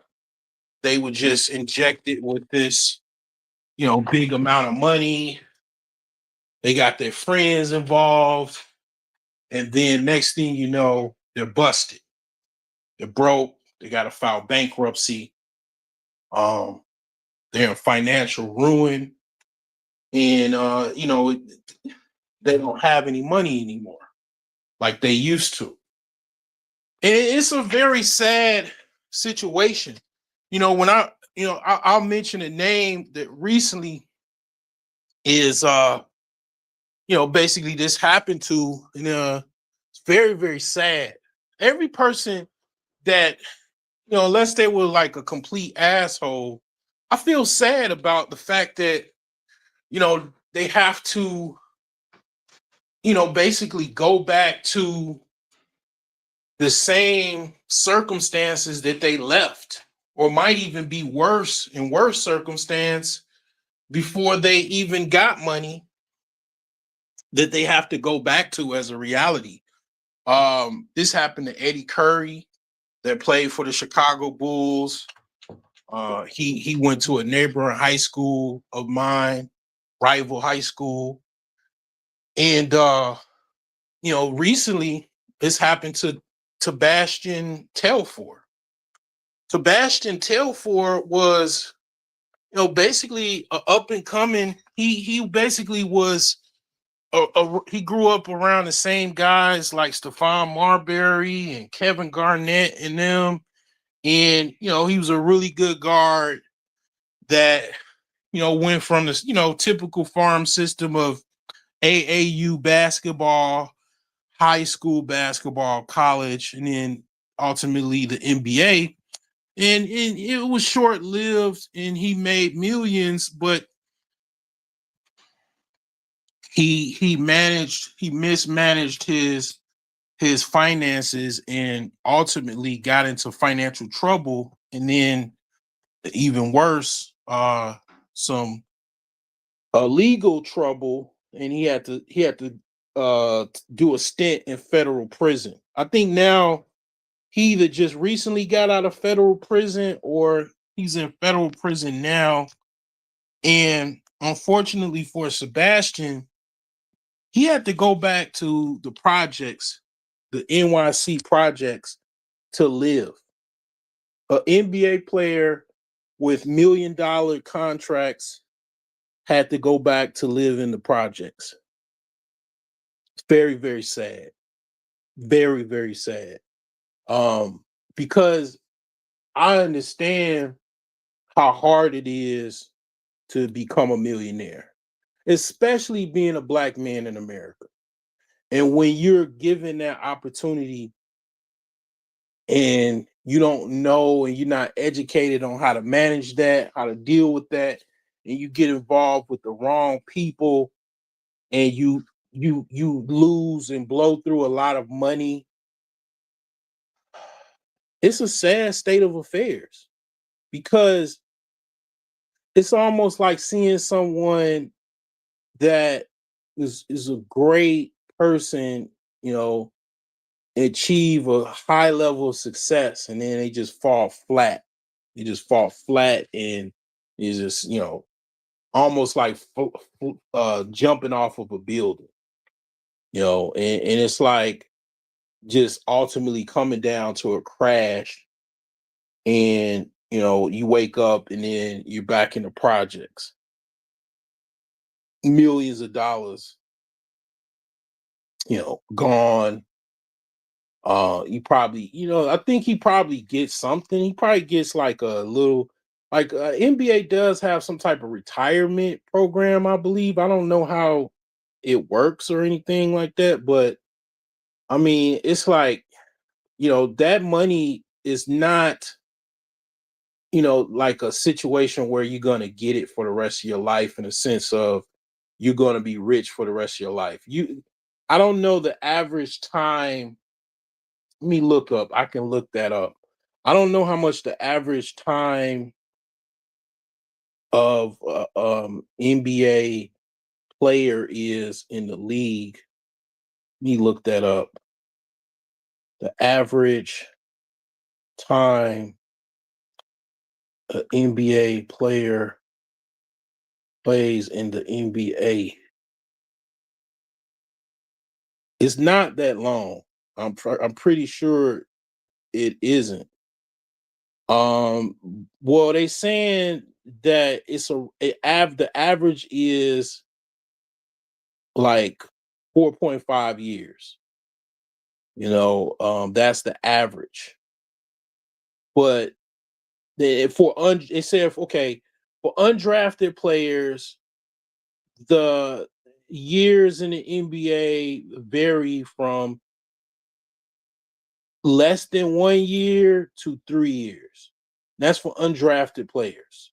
Second round picks, 2 to 4 years. First round picks, which is the 15 to 30 draft picks, 5 to 7 years. Lottery picks, usually 8 to 9 years. Okay. Most picks are not lottery picks. That's like basically 1 through 14. You consider a lottery pick for for 1 to 14. Typically injuries is why that is, where people don't last in the NBA. Primarily injuries. Okay. Um, it's the NBA is a contact sport. It's not like football, but you're moving fast, your ligaments are moving, you twist one wrong way, or you step on a shoe, or someone steps on your foot, or you get an elbow, whatever. You're gonna be injured. You breaking down your knees. It's like you're a car and you're moving a lot and you're breaking yourself down. It happens. But yeah, you don't they a lot of these players don't account for their future. You start to believe that the money is never gonna stop. Like it's just gonna keep going, and it doesn't. After that time, if you don't have any tangible skills set outside of the NBA or whatever, the NFL, that's it. And that money that you've made, most likely for most people, that's the most money you probably will ever make in your life. If the trick is, if you don't, and this is from someone that is a financial expert, if you don't take that money and basically put it into some type of investment, sound investment, or ideally business, that's it. You will not make that much money. I mean, even if you luckily become an announcer, a sports announcer, I don't really know how much they make. Nowhere near what an NBA player makes. Unless you are, Shaquille O'Neal or um, Charles Barkley or something like that. I think they make money, but then they also make money off of endorsements. Um, but they're like legendary players. It's only so many legendary NBA players, right? Like Shaquille O'Neal, Charles Barkley, and such. So the trick is you have to take that money and you have to do something with it to where you're creating long-term income for yourself. I don't care if it's by a 50-unit building and you want to, okay, well, after NBA, I'm going to be a landlord, or I'm going to deal with this property management company that's going to manage these properties and I'm going to collect rent. Well, a lot of what happens is these players, they get involved with people that are smarter than them and they take advantage of them at the same time. And they look at these people like basically dumb jocks that are rich, and they take their money and they basically commit white collar crime with their money. And with white collar crime, you don't get as much time as someone that does something like petty crime, like rob someone for $100 or a purse or a convenience store. They typically get like a slap on the wrist, and a lot of these people are non-black, and basically, um, they get a slap on the wrist, and they steal these people's, steal millions of dollars from these people that typically came up. A lot of the NBA players, a lot of sports players, uh, they came out of a situation where they had to basically pretty much overcome poverty. So you're taking a person's, once in a life opportunity to make some type of money for themselves, substantial money, to where they can uproot their families out of poverty, and it's a once in a lifetime opportunity that they probably won't happen again. And you robbing them of that opportunity, the money that they've made from that opportunity, and they can never get it back. So they get involved with these shady individuals that they trust them, uh, and then they, steal millions of dollars from them that they'll never get back. Person goes to jail. Well, again, a lot of times they get a slap on the wrist. And then next thing you know, you got $10 million that you'll never see from again. That most people would have to work 2 lifetimes to make. Okay. So it's a really rough deal. It's a situation where it's a short-lived opportunity. I don't even care if it's 8 or 9 years. You've had players that been in the league 10 years and they blow through the money. Then after the retirement, they have to file bankruptcy and they don't have anything left. They have to go work, some job somewhere, and it used to be an NFL or it used to be an NBA. One of my deans from my high school, he used to play for the Oakland Raiders. His name was what was his name? What was his name? I can't remember. It was so long ago. My sister remembers his name because he was my sister's dean. My dean was my wrestling coach, Mr. Nelson. But the thing is that you just be, the guy that used to play in the NFL or the NBA or the MLB or whatever. That's your story. You're a legend, but that's your story. But you'll never make that money again unless you take that money and you put it in some type of investment or business opportunity. Ideally, something that's going to generate some type of income for life, possibly. Okay. So a lot of people don't know how to do that.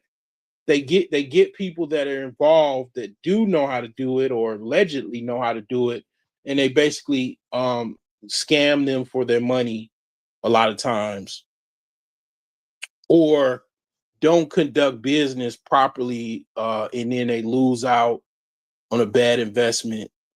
And it's a sad ordeal, but it happens. It happens every year. Every year, someone retires from the NBA and they're broke.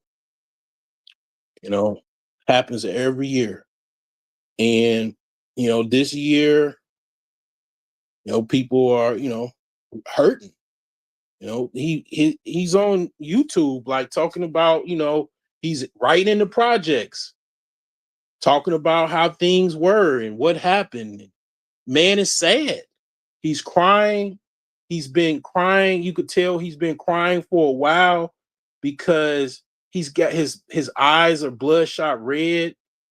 And if the look on his face is a man that's sad, that distraught and damaged and hurt. And it's just stuck.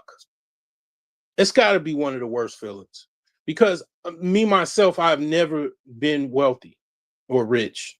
I've never had north of $1 million, anything as far as dollars.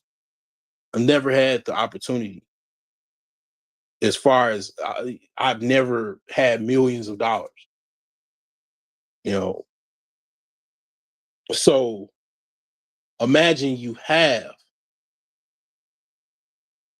and then you no longer have, and you don't know how to make that again. Like, these guys are 6'7". They can dribble a basketball.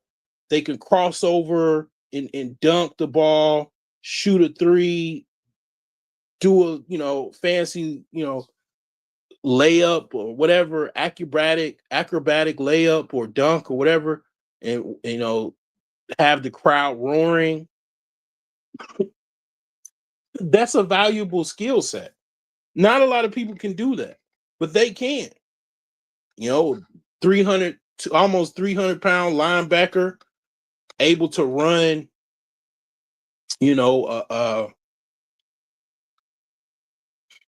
basically a 40-yard dash in less than 6 seconds.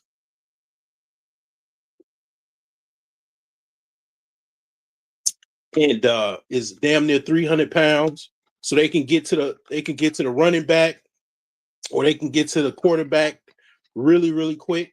I was like that when I played football. I played football on my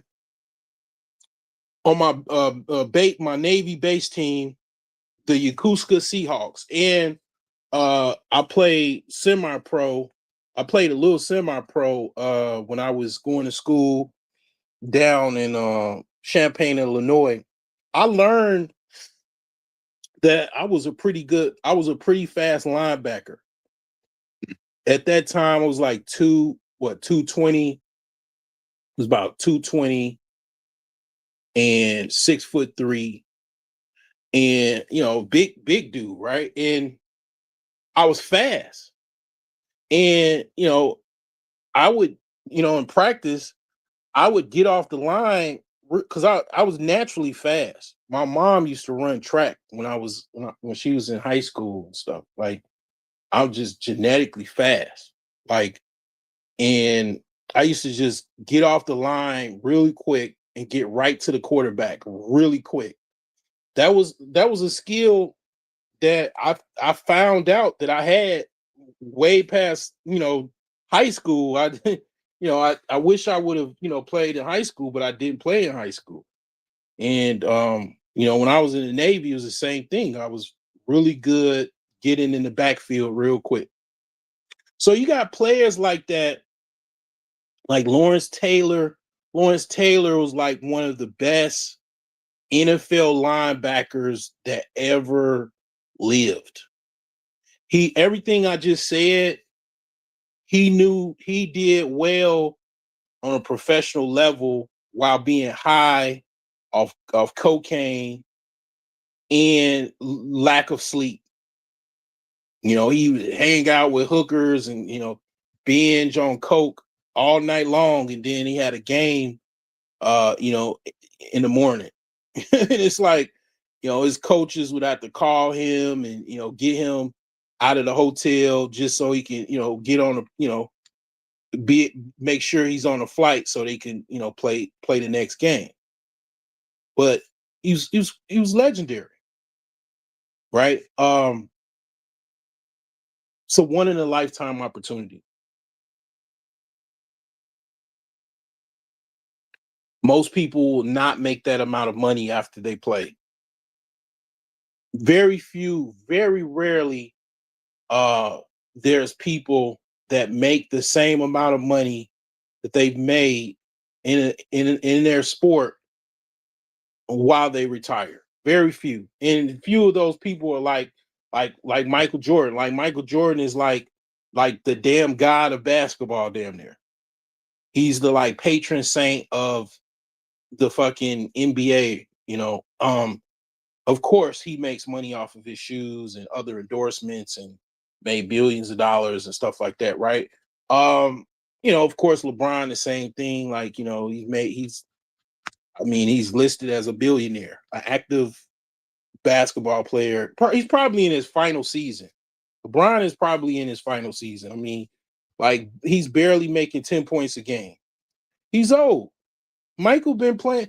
I mean, LeBron been playing since he played actively while Jordan was still playing and Kobe was still in his prime. And LeBron was a young NBA player at that time, but he was still playing. He got what? LeBron came into the fucking NBA thinking like 2005. Think 2003 or some. No, wait, 2005, I believe he came in. I remember that because I was like, why they already off top making this nigga the king? They say he the king. He ain't even played a fucking game in the NBA yet. and they calling this dude a king. And it's like, what the fuck? But them motherfuckers was right. That motherfucker, they was right like they was so. I mean, they marketed him as much as they possibly could, and they were right. I mean, they were absolutely on. Like he actually, whatever they said he was going to be or was, he actually was, and then some, and then more. Like he came in 2003, 2004 season. 19 years old, fresh out of high school, 2003, 2004. Man's old as fuck. He been in the league over 20 years now. I mean, I don't know if this is technically his last year, but I think it is. Motherfucker could barely get 10 points now. I mean, he coming off an injury. Think he like messed his foot or broke his foot or some shit. Barely get 10 points. I mean, of course, they, when you go back in the game, they got to do load management and all that, but like he's pretty much done. Same thing with Chris Paul and any other, you can't, you could play for a long time, but that's the best thing a lot of the players that do become like lifers, like pretty much. I mean, LeBron is already a billionaire. Chris Paul is a mega millionaire. He's got a lot of money off of endorsements. The dude literally has a contract with State Farm, the number one insurance company in America. He probably makes more money off of endorsements than he does his actual NBA salary. So, he's straight. And that's one, like the people that I noticed that do make some money in the NBA and they end up having a better life, a successful life after the NBA is the ones that did like 10 years plus. Because at that time, you're going to get a nice hefty retirement check. You're going to get pretty much, probably, I would say probably if you've been in the league for 10 years or more, you probably will have a lifelong NBA retirement salary. I don't know. I'm not sure how that works, but if you've been in the league for 20 years, you probably got endorsements. You probably at the very least are going to be an announcer, a shoe-in to be an announcer, or at the very least you probably will have to have a nice hefty retirement salary, a retirement package. Because you've been in for so long. But I don't know. Um he probably invested in a lot of things that worked out great, because that's why LeBron is a billionaire. He invested in a lot of stuff. He made money off of I don't know, I'd have to look up what he invested in, but LeBron invested in a lot of stuff. He probably invested in Beats headphones and probably invested in Gatorade or something. I don't know, like Coca-Cola. They got, they make, he got he got a team behind him. He got his friends and stuff, and he helped them, and they basically help each other basically make more money, make him more money, and then of course they make money in the process. And that's how that works. LeBron actually is a template in a sense of kind of what to do when you do go to the NBA. If you could do it, like if you get your friends, get your homies, put them on, set them up to just basically kind of like basically LeBron, he's kind of playing chess. He got his chess pieces with him, and they helping him, basically manage things. He manages basketball. They manage things outside of basketball. And they make money. All of them are successful. And they make money for him as well outside of basketball. And that's how you do it. That's the best way to do it. You get your you put the people that you know, the people that was with you, in the trenches. You put them on, y'all all, do well, you know. It perfect, y'all all eat together, right? Break bread, right? That's how you do it. If you could do it that way. Not everybody can necessarily do it. Maybe, got friends as snakes or whatever. Your friends are, you go in a snake pit, like, what I'm saying? It's like a club, your friend, it's a lot of people, they have that type of setup, and it's like, well, all right, well, they ain't gonna work for you. But yeah, I mean, he has the right idea, but the thing is that,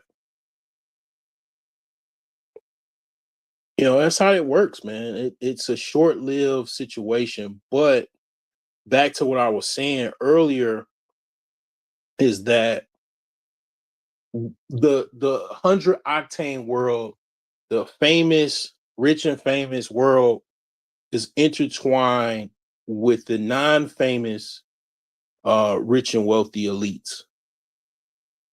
All of those parties that those celebrities go to, the people in those parties, quite a few people in those parties are rich and wealthy individuals. They're not famous. You don't know who the fuck these people are unless you read business magazines or read this Wall Street Journal or whatever. You wouldn't know who these people are, right? But these are the people that go to these parties and events, and some of these people know, these celebrities, and the celebrities know them because of, maybe what they do. They've seen them around, and they know they're wealthy, and those people respect them because they made their money the hard way. And not all of them. Some of them are nepos, and they have the wealth, and they're not, they didn't have to dribble a basketball or anything, or catch a 50-yard pass, at fourth down, in the fourth quarter with 2 minutes left in the game, with a safety that's damn near committing passing interference, and you have to still find a way to catch that ball. They don't have to worry. They didn't have to worry about all of that. It's not how they make their living. But they're intertwined within that world. Like, if you really wanted to be like, if you really were into celebrities, that's your thing, that's your itch. Like, you really into that world, you become with rich and wealthy. That those are your compatriots. Those are the people that you'll be surrounded around. Like, your other rich friends, they're going to be some celebrities that they know. They're going to be the parties that you're invited to. They're going to be probably some celebrities at those parties, because rich people know other rich people that know celebrities. I mean, to be honest with you, I'm gonna be honest with you. This is honest truth. Some of these celebrities, I'm not gonna mention any names, but some of the women that you think are wholesome actresses or singers, whatever the case may be, you have absolutely have no idea what this world, as far as this celebrity, this rich and famous 100 octane world, consists of. I'm gonna tell you, some of those people, some of your favorite actresses and singers or whatnot, selling pussy. Yeah, they sell pussy to these rich and wealthy men. Um, in wherever, Beverly Hills, California, Calabasas, wherever these, Malibu, wherever these people are, yeah, they selling pussy. Your favorite actress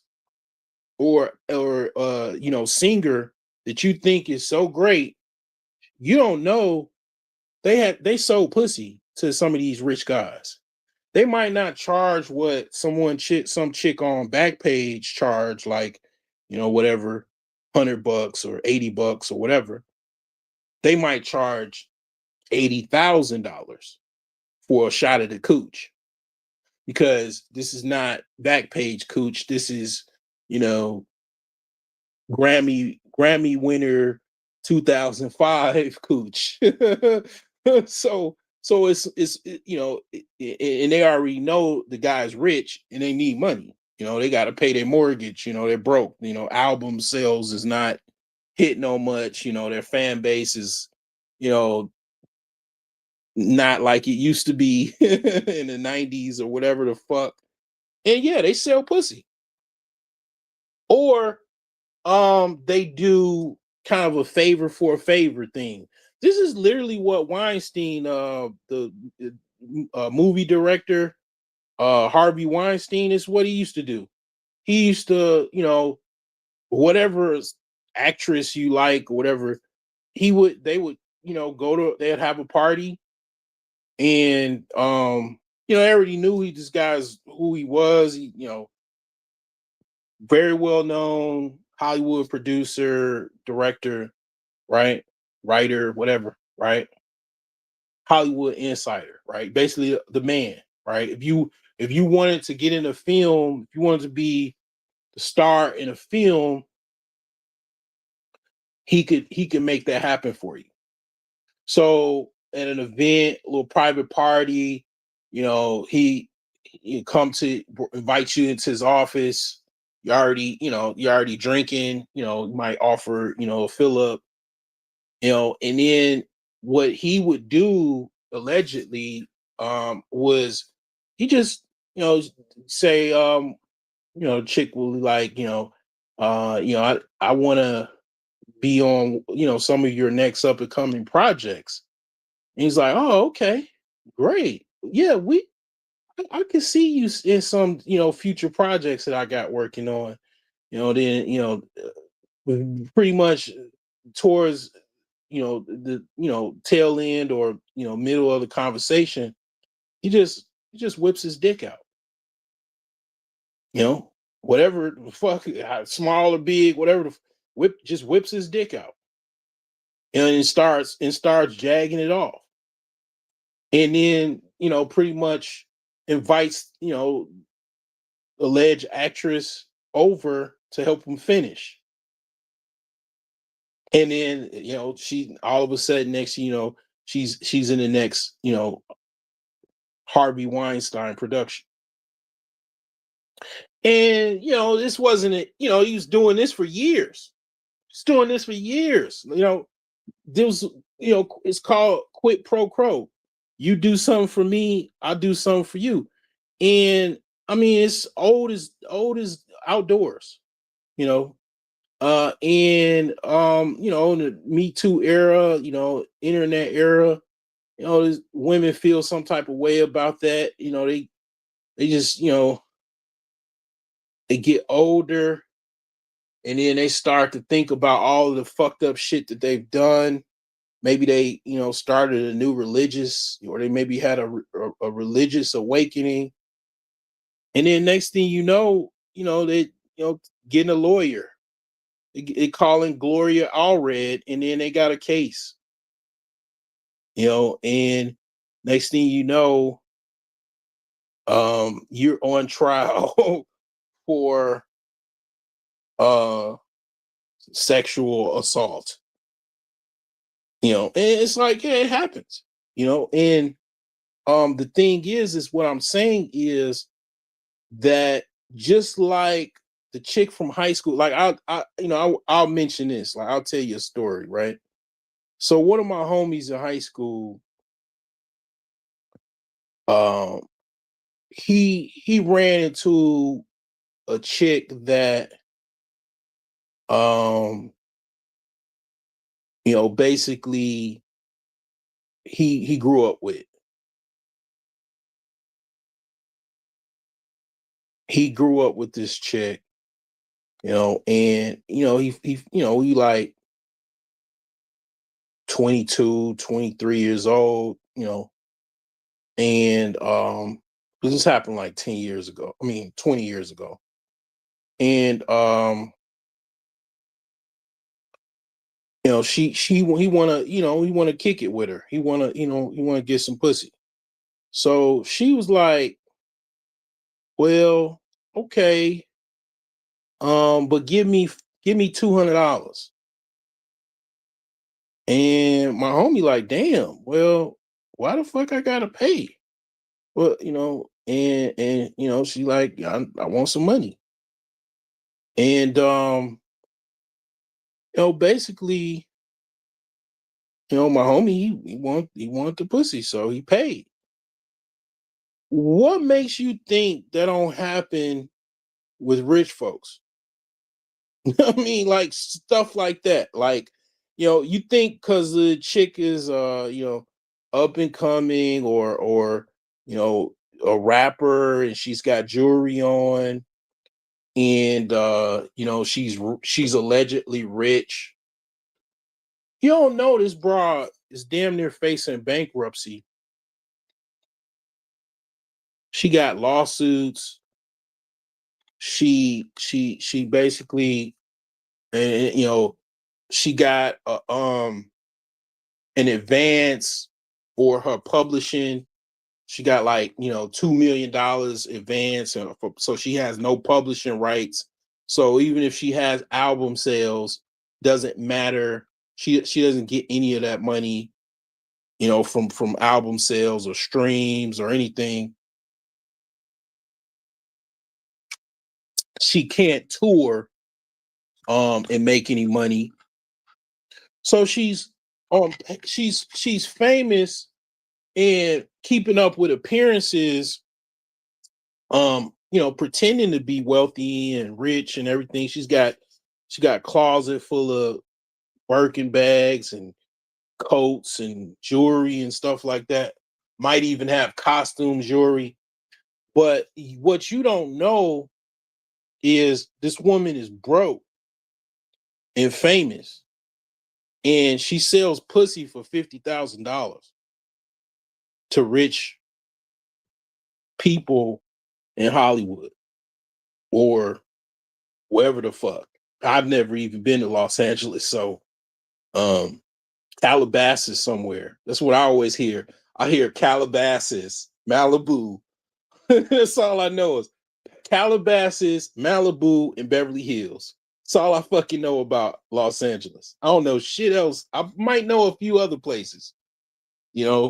Inglewood, Compton, South Central. Oh yeah. Yeah, same thing goes in NYC. Same thing. This goes all over. This goes all over the world. Rich people buy. Rich people are the main ones probably buy pussy. Rich men are probably the most men that do buy sexual favors from women, or even I ain't talking about anything else. They already have it. See, like a lot of the reasons why, okay, like for example, the average man, he doesn't buy pussy. It's not because he really feels some type of way about it. He really just don't have it like that. Like he, might have an apartment or a house, and just a typical average income earner, or maybe even below average income earner. And he's like, I'm about to buy no pussy. Not about, I got credit card debt. Fuck, I'm going. Where's some money to buy pussy? But a guy that manages a film studio in LA that makes 20 million a year, that's just a fucking that's fast food for him. $200, he wouldn't even be in the same wherever the fuck you found that broad that was $200, he wouldn't even be looking there. He has guys that basically are like basically pimps that bring women for him. And he's paying at least $20,000 or $2,000 a chick. It's nothing. It's still to him that's fast food. And matter of fact, not only is it fast food, the motherfucker has an accountant that knows what he does, and he files that shit for his deductions for the year whenever he does it. This is business expense. Gives a fuck. It's the American way, right? File your pussy expenses or prostitution expenses as business expense. There's some rich people laugh about, in their mansion parties or whatever the fuck, or brag about. The thing is rich men, they typically are the main provocateurs of sex because it doesn't matter. The money at that point on that level, it doesn't matter much. They have an abundance of money. They have a system. They have several financial systems, or at least one that they make money off of. They have businesses that are, generate money for them, and it's nothing. And yeah, your favorite celebrity, they gave them $5,000 to take them in the fucking bathroom and get a shot of pussy from them. That starlet that you jagged off to, or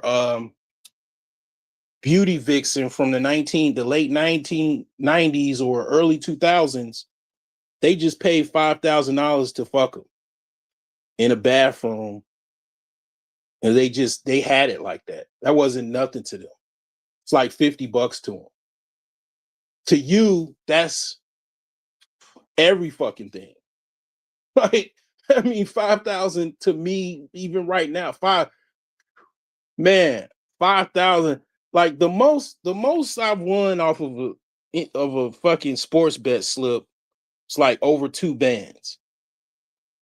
I've had slips that was like $900,000. Even last night, my biggest slip was, damn, I'd have to look at my phone.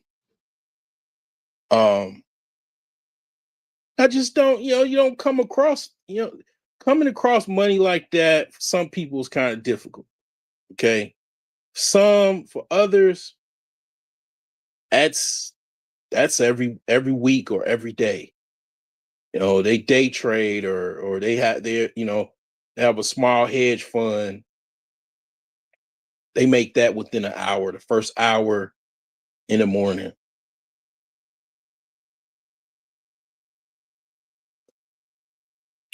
Oh, you know what? It doesn't show like after the bet settles. If you don't win it, it doesn't show what you would have got. But I can tell just off of just looking at the odds, I can tell which one that was. It was like 300,000 or something like that. Yeah. Yeah, it's 5,000. It's nothing, but to her, that's enough money. Things are kind of tight. Modeling shoots are kind of like getting light, kind of going into a recession. It's 2005 or 2004. Hell yeah, come on, let's go. She got 5 bands. Like that story that I just mentioned, it's 2 people that actually happened. It's more people than that, obviously. A lot of people get down like that you wouldn't know. but that's actually two people. I ain't gonna mention it, but I'll give you a hint if you're interested in. Basically, you'd have to look up Cameron. Just look up Cameron, and basically, I'll give you a riddle. I'll give you a hint of who I'm talking about. Okay, basically, it's basically Cameron and Mace versus the Joe Buttons podcast. And this happened about 2 years ago. And it was a particular podcast member of the Joe Buttons podcast who was beefing back and forth with Mace and Cameron. And they knew the tea because they found out whatever. And these bras pay, they charging for that pussy. You wouldn't know, you just wouldn't think of it. Suki Hana kind of gives it away. Oh, I'm not gonna highlight that, but show social media insurance, bro. He figured it out. Suki Hana is kind of messing the game up for a lot of these women because she kind of telling on herself and telling on other women's dirty laundry.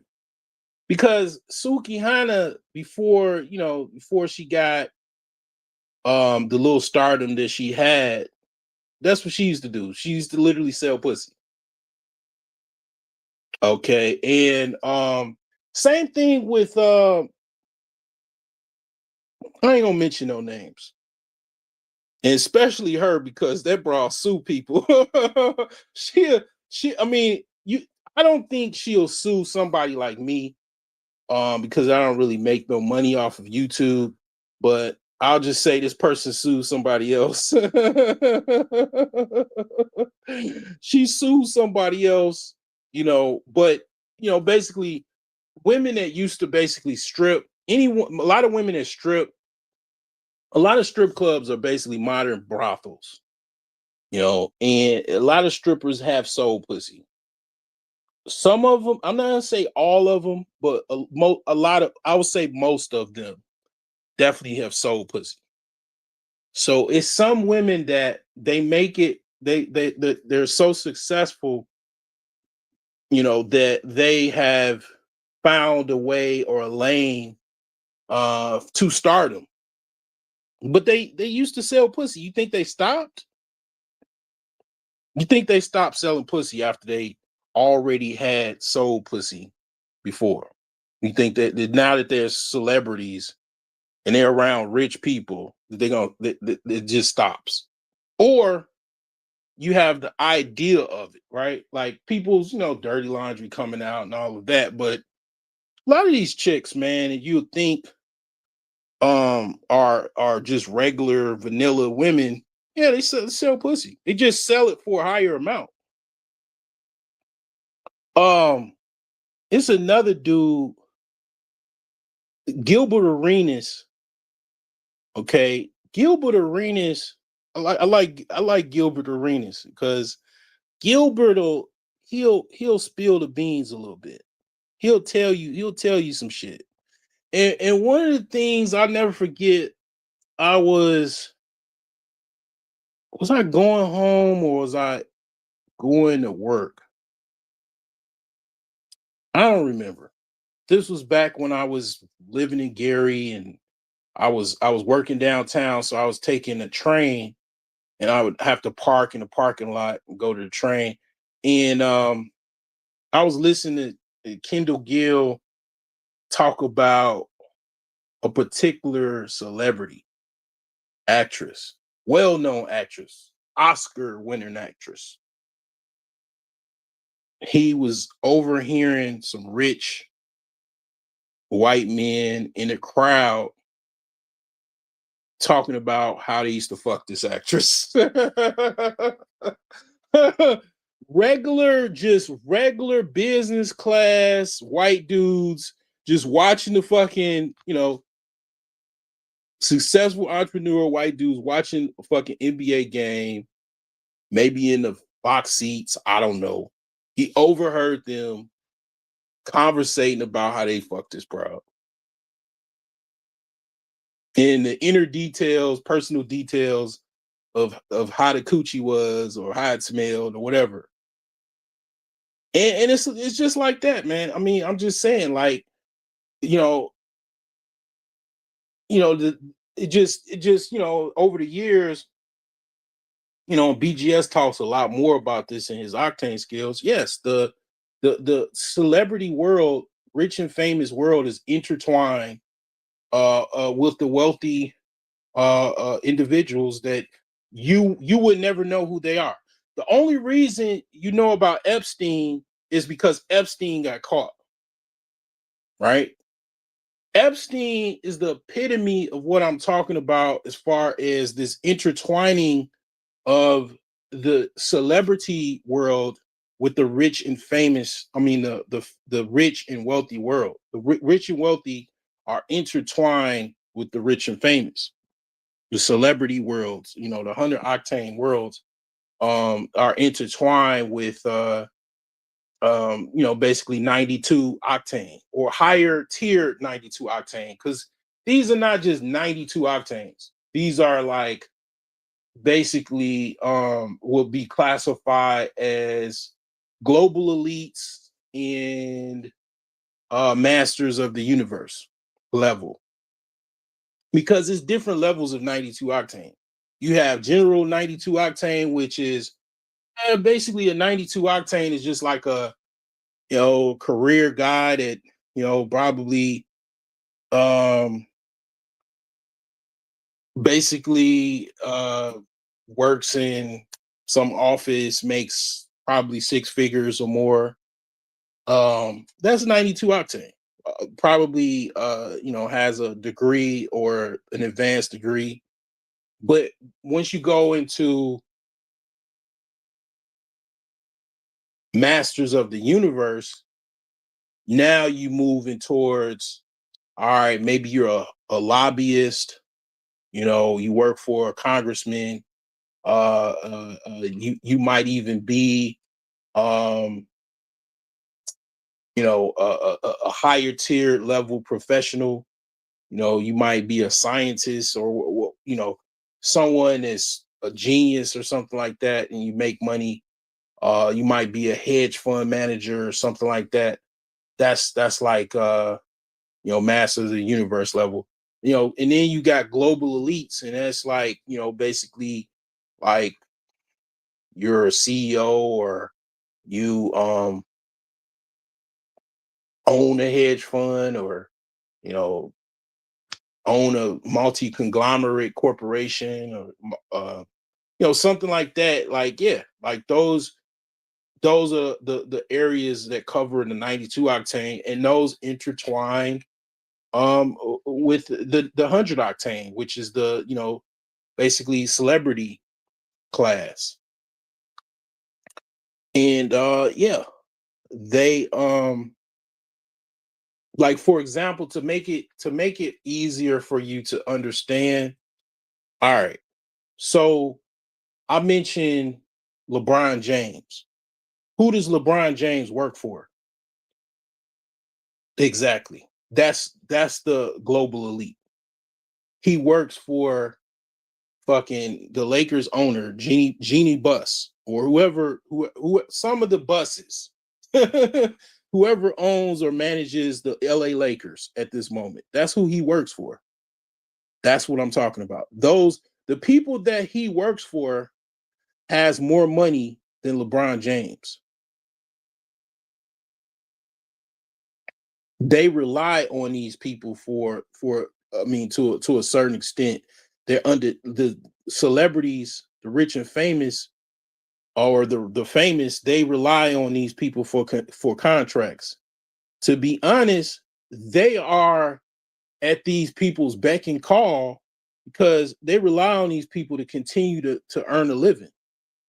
You know, these people, like, for example, Harvey Weinstein, if you wanted to get a movie in Hollywood, he was one of the dudes that you have to go through.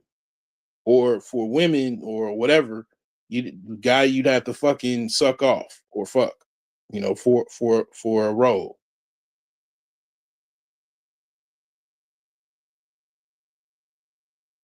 And you know, that's how that goes. You know, and you know, I don't know where I you know, I got to this, you know. Oh yeah, I was talking about, like, you know, once you know, kind of like become local, you know, you work your way up, you know. Um and that and you actually being, you know, to on a level of a celebrity locally, or you know, you eventually, if you keep building up, you know, you'll become, you know, national, international, and stuff like that. So it's like, yeah, I mean, I'm not concerned about none of this shit. I am not really into celebrities like that. I never have. I have people that I grew up with that, yeah, played in the NBA, played in the NFL. Nobody that I know, which is kind of strange because I played baseball from the time I was about 9 years old all the way till I was 16. And it was people that went to the minors, and I even think got drafted for the MLB, but ain't nobody that I know of played in the MLB. Even the people that I played baseball with in my hometown, nobody went to the MLB that I know of. But quite a few NBA players and quite a few NFL players. Like, you know, um and the thing is that uh not any only person that like only like people that like rapped and sing, um only people like when I was a freshman in high school, it was a group. It was kind of like Fly By Night. They had a couple hit songs, but that was pretty much it, you know, and it was all bust from there. It was a group called Subway.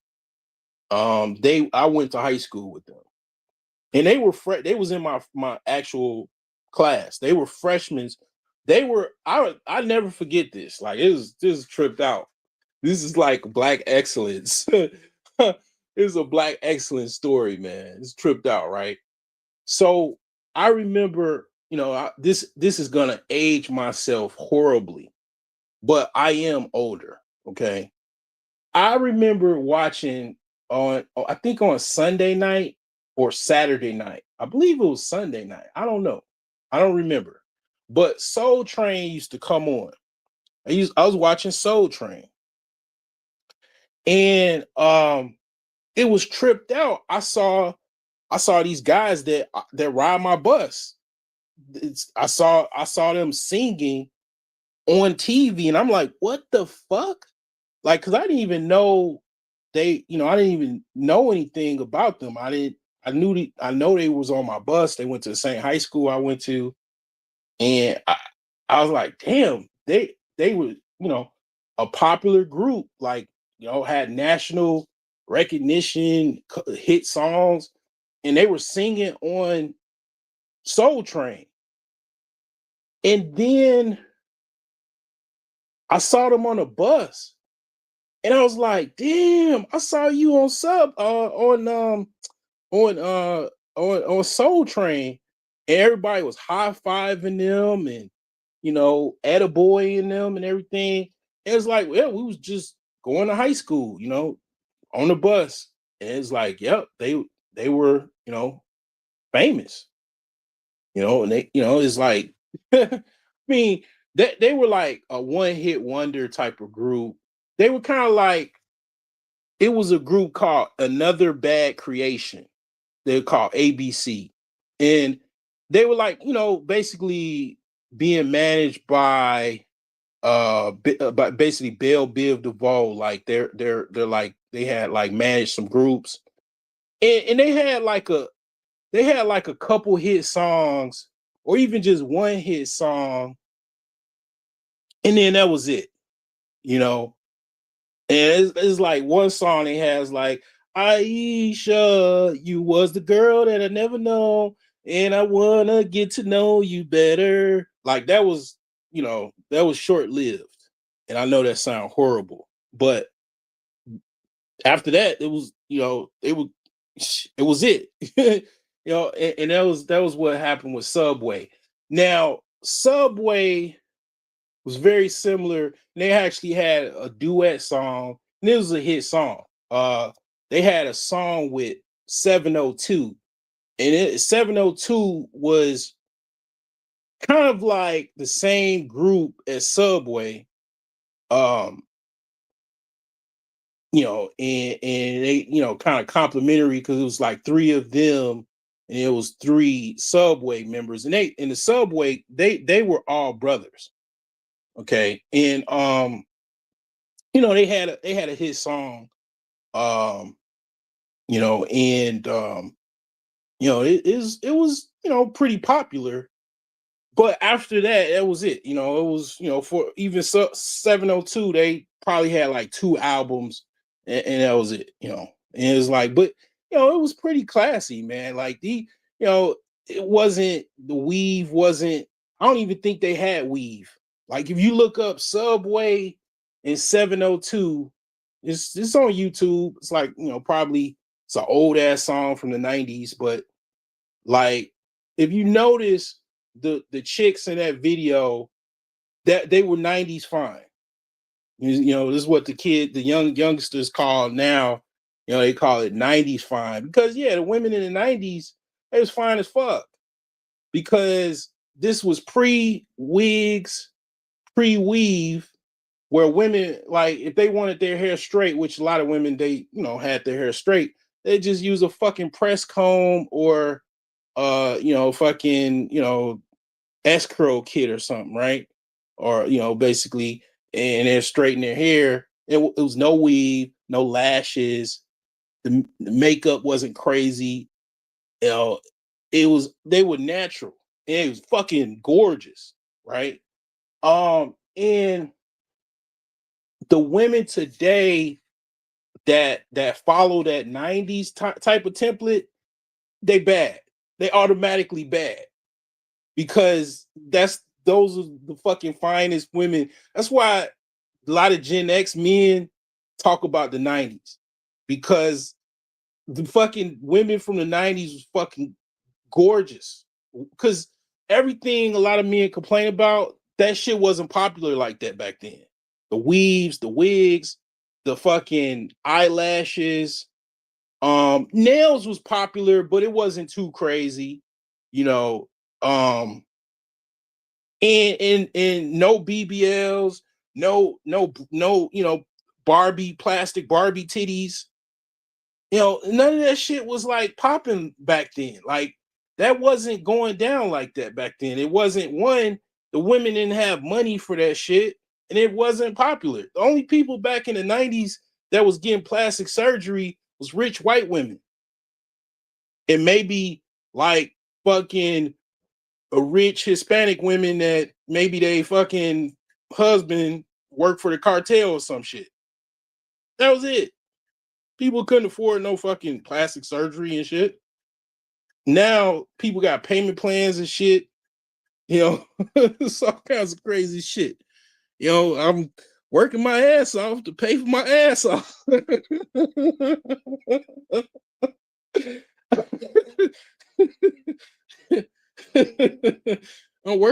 need that clip, man. I'm working my ass off to pay my ass off. I mean, this world is funny as fuck, bro.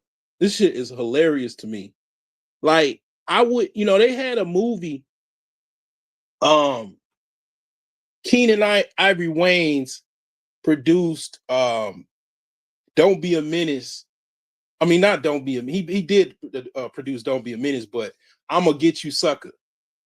And I'm Gonna Get You Sucker literally is it is like a time machine movie. And what I mean by a time machine movie is it predicted what was going to come. Nobody probably knew this at that time. Nobody knew this watching I'm Gonna Get You Sucker. I'm Gonna Get You Sucker was a hit movie. It was a comedy. I mean, literally, like, it's very rarely like, okay, the Wayans brothers made these movies like this, where these comedies that you would laugh so hard, like when you first saw the shit, you damn near was about to have a heart attack. And that's how I'm Gonna Get You Sucker was when you first saw it. And then Don't Be a Menace was like that too. I mean, just dying laughing. You know, just damn near you about to die. When you laugh and you damn near about to fucking you getting chest palpitations, that's like some of the best laughter that you probably gonna ever have. You just dying laughing. All right. And that's just how that was. Like when it first came out, I'm Gonna Get You Sucker. But people didn't appreciate it at the time. It was a classic. And it's even more of a classic because it predicted all of this shit. The BBLs, the fucking fake Barbie titties, the fucking all of these fake the wigs, all of this costume shit. That movie literally became the normalized like behavior that women accepted as the norm. Like now it's normal, even though I do admit, I do notice it's probably a camp of women that laugh at these BBL bitches. And then it's a camp that they're trying to save up enough money. They're trying to wait for the next tax season to be the new person to get a BBL. And then also, not to mention the women that die from the botched surgeries, that don't do well either. Because yeah, just imagine you're a man, and let's just say, I'm a little comedian as well, man. I just never did stand up. I think I'll do well at stand up, right? But imagine this, right? And they do have this, I believe. I don't know that much about it. Let's say dick implants was popular, right? Let's say it was just as popular as BBLs. Guys just going out flying to fucking DR, not to fuck a whore in the woods, but to just get a dick implant. Like women go to the DR to get butt implants, right? Or BBLs, right? And let's just say that it's quite a few of men that got a dick implant that died during the process or after the process of the dick implant. Do you think men will be lining up to get dick implants, to take a risk to get dick implants, knowing that, some of the guys before you, they got dick, and I shouldn't laugh, but, this is kind of dark humor, but it just goes into the mindset of men versus women and what women are willing to do, what women, men are willing to do or not do, right? And it's like, if men were dying from these dick implants, it would probably, I would say, deter a lot of men for probably getting or wanting to get a dick implant. So you probably have, quite a few women that also see that aspect of it and that risk factor of it as well, and they're not, doing this. What the weird thing about these butt implants or BBLs is weird is that usually most of them look awkward after the implant. Like they don't look well, and there's a stench to it possibly. So I would say that probably quite a few women are probably not gonna get them, but they were really popular. And they still are popular. But that movie, I'm Gonna Get You Sucker, literally predicted a lot of what this stuff is today. What this, all these like surgeries and botch surgeries, and these women are walking around looking like an ant in a bug's life, and all of this type of shit, right? It predicted these things. It's kind of weird, man. But I don't see the whole motive. I mean, a lot of women are, also trying to show other women that you don't need these implants or anything. You could do certain exercises to get results, to get the results that you want. Squats, leg thrusts, different, exercises over time. You can, kind of increase your gluteus maximus form, right? You can actually, with diet and exercise, you can achieve maximum results in the gym, right? It's harder to do, but you can do it, right?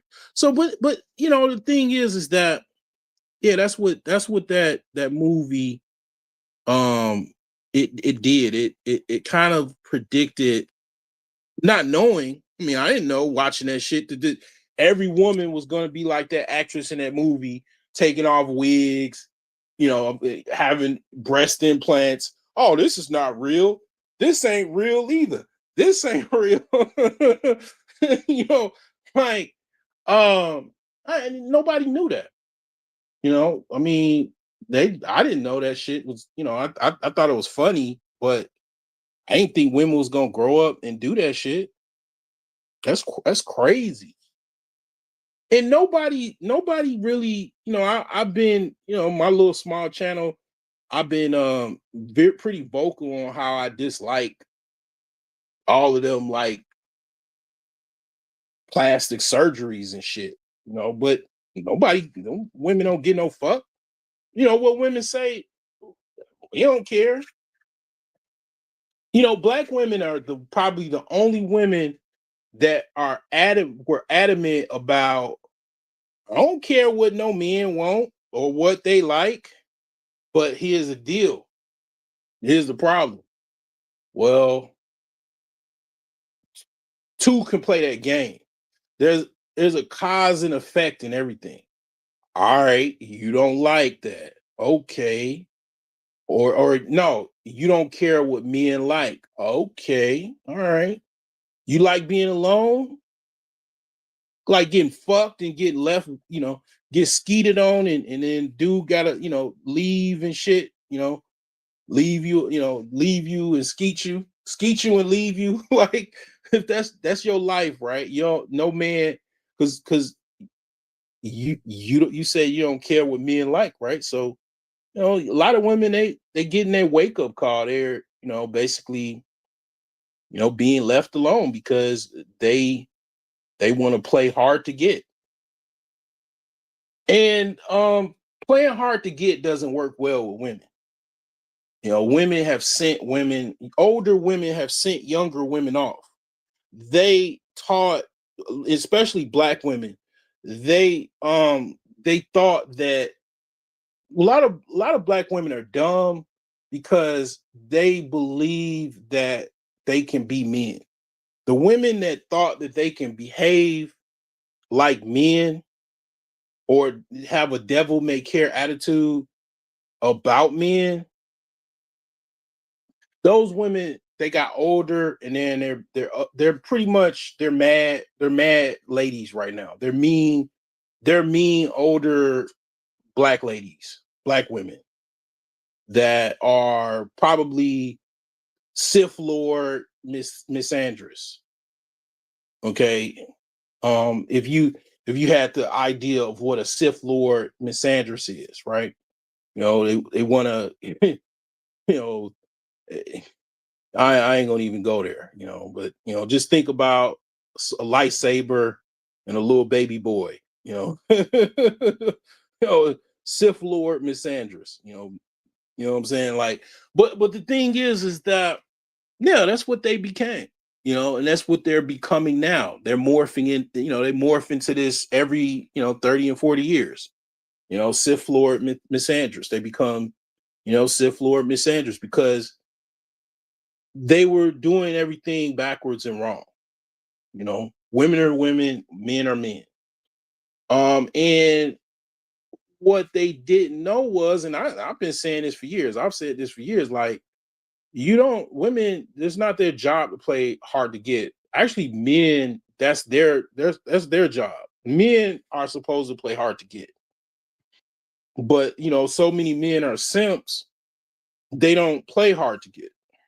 They play easy to get. And women play hard to get. And it's not how that works. You're not supposed to play the game of what men does. And that's why women are having the problems that they're having with men. Because a lot of what, and BGS does talk about this well and others. I think he mentioned his female mentor mentioned this or said this to him, was that a lot of Black women, they behave reverse in nature. So, that's why, basically, I came up with the idea of the hyena, because basically that's what hyenas do. Hyenas are kind of reverse in nature, in the sense of the women, pretty much the head of the hyena clan is a female. And that's typically in reverse nature when it comes to humans. And a lot of Black women, that's how they act, is in a role of like a hyena, leading the matriarch, right, leading the pack, right. And the thing is that that's that pattern of being in reverse, and the women that do have problems with men, that's something that you would have to ask yourself in the mirror. Am I doing things in reverse in nature? And putting the pieces together, you'll find a lot of women will find their behaviors and their actions are very much in reverse in nature. And there's things that could be done about that. I mean, pretty much, I'm a wise man at this point. I know some things. I have a bit of wisdom. And I could tell you, I can say wholeheartedly, I can if a woman came to me with problems, I can assist them. I pretty much believe strongly and wholeheartedly I can help them. Because I would say, if a woman is very, like for example, if a woman came to me and she was very masculine and she was very domineering, I would first probably try to get her change her diet. Most likely she's a meat eater. I would be like, basically 6 months to a year, fruits, vegetables, water, juice. And what that will do is, and I've done this myself. I've went on a vegetarian diet. What it will do is, and this is why men act aggressive and stuff too, because the high flesh diet, high protein flesh diet makes you that animal. Like a fucking bear or a dog, because you're eating flesh. When you eat fruits and vegetables, right? Water, juice, right? Berries and all of that, right? Legumes, which is like peanuts and stuff like that, cashews, pistachios. What happens is you start kind of turning into kind of like a deer. If you ever watched a deer, and especially a female deer, they're very mild in their mannerisms. A lot of herbivores, kind of, they're kind of like, like you see lamb, right? They're like, very calm and almost like just carefree. They can't harm a fly damn near, right? Well, that's what I would do. Okay. And what you will find is when you drink, you go on a vegetarian diet, your behaviors and mannerisms become lighter. You become you turn yourself into like a light beer when you go vegetarian, because a lot of those traits that you have from eating that animal flesh and everything, the aggressiveness starts to calm and mild down a little bit. Then, of course, meditation, journaling. I mean, obviously, this person needs to talk to somebody, because usually women that are aggressive like that, is something is something where they started. I mean, of course, to be honest, living in America, living in this environment, living in this world, it's an aggressive world. Capitalism is an aggressive system, right? You have to compete, especially if you by yourself, if you're not with a man, which, at one time, society, the household, um had a process of taking young women and matching them with other men to form some type of family union, and marriage, and then they had someone, so they didn't have to be this fucking hardcore Shira feminist woman warrior, right? It usually was someone in the church, right? Someone in the neighborhood church or their church or whatever. Then that's where it was, right? Traditionally, right, in this country, right? Now, yeah, I mean, those are a couple things. Stop wearing pants. Stop wearing pants, so much fucking pants and shit. You know, I mean, here's the thing, and I had what's her name, on the spot live. She heard me say this, and she said women are, men and women have, what does she say? Um, they're certain exceptions or something like that. What she said, or uh yeah, whatever. But the thing is that she was right. I mean, there are some things that are accepted that are not accepted for men. Like, for example, if men was like, you know what, fuck it, on some like whole shit, right? On some like some rainbow Skittle stuff. It's like, we're just gonna start wearing dresses like the women. Women wear pants every fucking day. Just wear dresses every day. Well, it doesn't work like that. Second, a dude go and put a dress on, try to go to the office, go to work, it's gonna get fucking fired. And if it's a fucking whole bunch of men that do the shit, it's gonna be mass firings. HR will be fucking busy that month with all kinds of firings. And it'll be a whole bunch, it'll be a national news story, a bunch of men wearing dresses getting fired from their job and looking crazy. People make fun of them if they, went out in public with a fucking dress.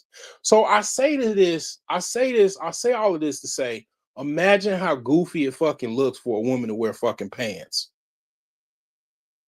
Now, I could even understand if a woman was fucking in the yard doing some gardening. Maybe, I don't know, she's single and she don't have nobody, she don't have no money, cleaning out gutters, raking leaves, wearing some pants, right? I'll give that, right? But these women, a lot of women are, because of the environment, I understand. I'm in the Midwest, I'm in Chicago. It's cold as fuck. Right now it's like, what, 15 degrees or some shit.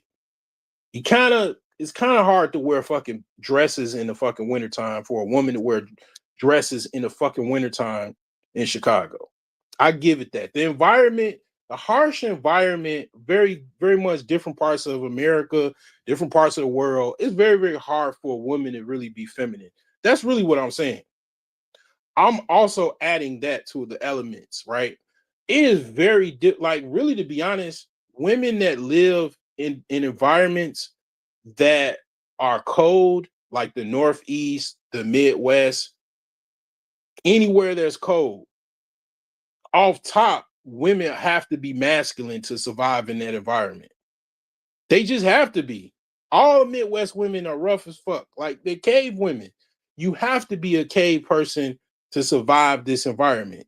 Who the fuck you think lived in this environment before Europeans and all that shit? They had to live in fucking teepees and, they had to, have layers of animal skin to survive the winter. It was a rough environment.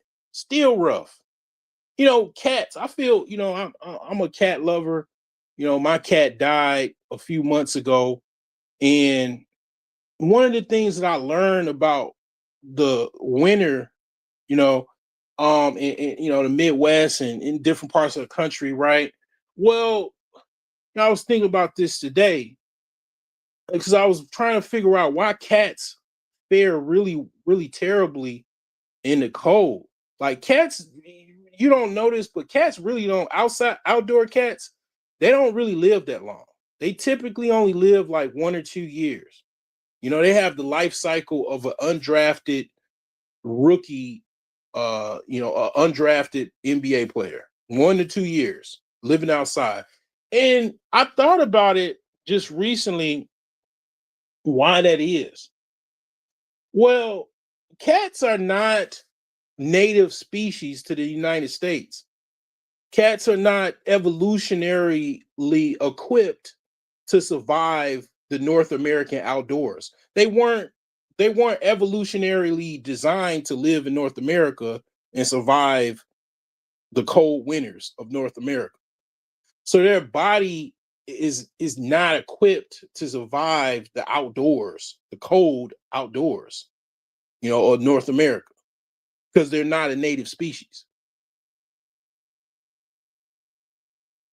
So it's the job, of people to basically manage cat populations. One, because they destroy birds and other, native wildlife. They do damage to that. And then also they're just not designed to live the fuck outside. They're not a native species. They're not evolutionarily equipped to live outdoors in North America. Cats were they were brought from like Africa and South America. It was some cats that were in Europe and shit. They're not designed to live in North America. They came on ships from the Pilgrims and the Vikings and the settlers and shit, and they were introduced into North America. They probably survived better in the South and the Caribbean and in South America because it's warmer, but cold climates in North America, they don't do well. They don't do well at all. Like, they're just not designed for that environment. But the thing is that, basically,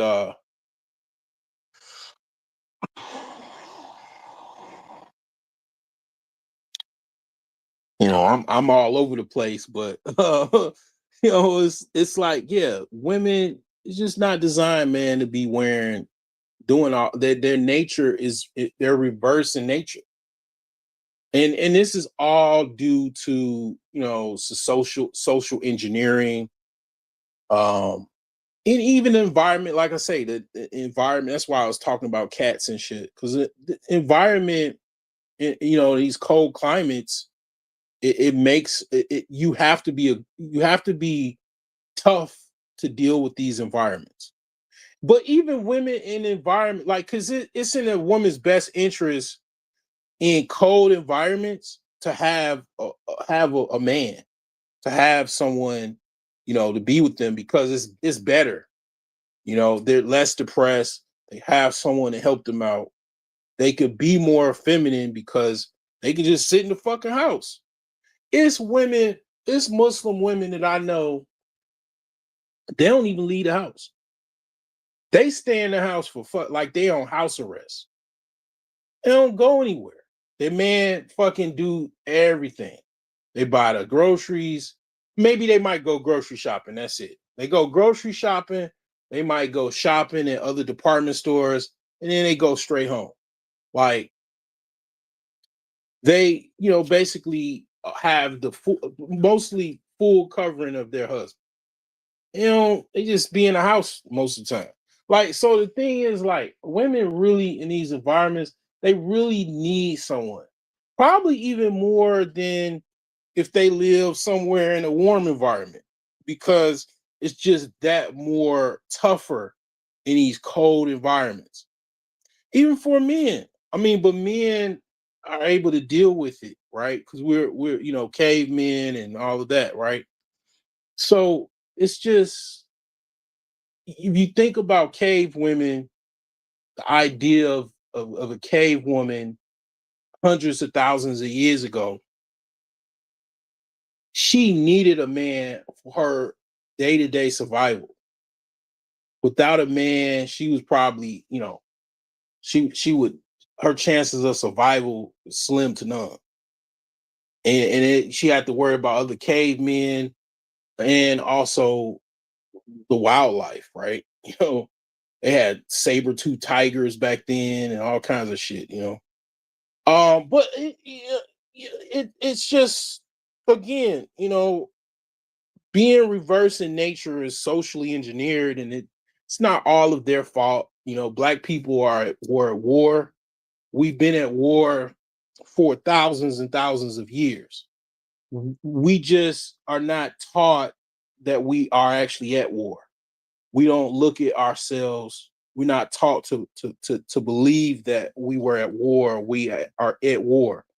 Other groups, non-black groups, they might be taught that, but black people are not taught that. Yes, we had wars for thousands of years, and that is one of the major reasons that we have the conditions that we have today. Is the byproduct of that war, right? And the thing is like, yeah, that has a role into why the black, women are in reverse in nature as far as things, or black people are in reverse in nature, because byproducts of war, economic warfare, spiritual warfare, physical warfare, right? Um, Mental warfare, right? All of these are forms of warfare. Neely Fuller, he said black people were not taught a few things. They were not taught business, economics. They were not taught the art of mating, and they weren't taught warfare, the art of war. Weren't taught these things. And, the thing is that that's why black people have the problems that they have with controlling their economic landscape, having any forms of unity. And even when they did have unity, other groups came in to break down that unity. Okay. Even, I looked up, I saw a video, even your late president that, to some people seemed like angelic, Jimmy Carter. Jimmy Carter had a resolution in his administration in the 70s to break any type of connection from black people to Africans in Africa. Any type of coalition groups from African Americans to form some type of union with Africans in Africa. They his administration had resolutions against that to try to thwart that. And I just, it's like, damn, but some of the, like, for example, some of the like singers like Gil Scott Heron, they call Jimmy, and I was wondering, like, I was like, why did they call this guy a fox? They call Jimmy Carter a fox. Like a fox and a wolf is two different things, right? They're both predators. But a wolf is more aggressive, right? More bigger, more aggressive, more meaner, more of a threat, right? A fox is still a predator. It's still a threat. It has to be more creative, more cunning, to basically capture its prey, but it's still a threat, right? It's still a predator, right? And that's what people call someone a fox, right? And because like a fox, adult fox can kill a cat, right? It wouldn't probably, unless it was hungry, because a cat would be kind of it could probably put up some damage, but a fox will kill a rabbit, it'll kill a puppy, it'll kill small a cat or whatever, um small prey, small to medium sized prey, right? And the thing is like, yeah, like that's the thing that people don't understand. The smart ones, they might not talk about it, but they understand it. And again, I mean, this is all evolutionarily speaking. People, organisms, animals, they fight. That is called human or animal competition. And it's some would say, um it is what it is. It's it's part everyone is part of the animal kingdom. you know um so the thing is that, yeah, that's why it's one of the major reasons why the black community is in a condition that it's in. It's prolonged war. And that's what people don't, have the bravery to talk about. They might mention it, but they don't just mention it like that. Like if I was on a panel, you know, and I was talking about this or whatever, and all of this and why black community has the issues that they have. Partly it's due to war. Okay. I'll just go right there. Because if you beat around the bush, yeah, you could beat around the bush and talk about surface level shit. You go straight to war, you understand it. You understand it quite precisely, and it is what it is. You play chess, right? White side, black side. You understand it's black against white, cut and dry. It best man wins, right?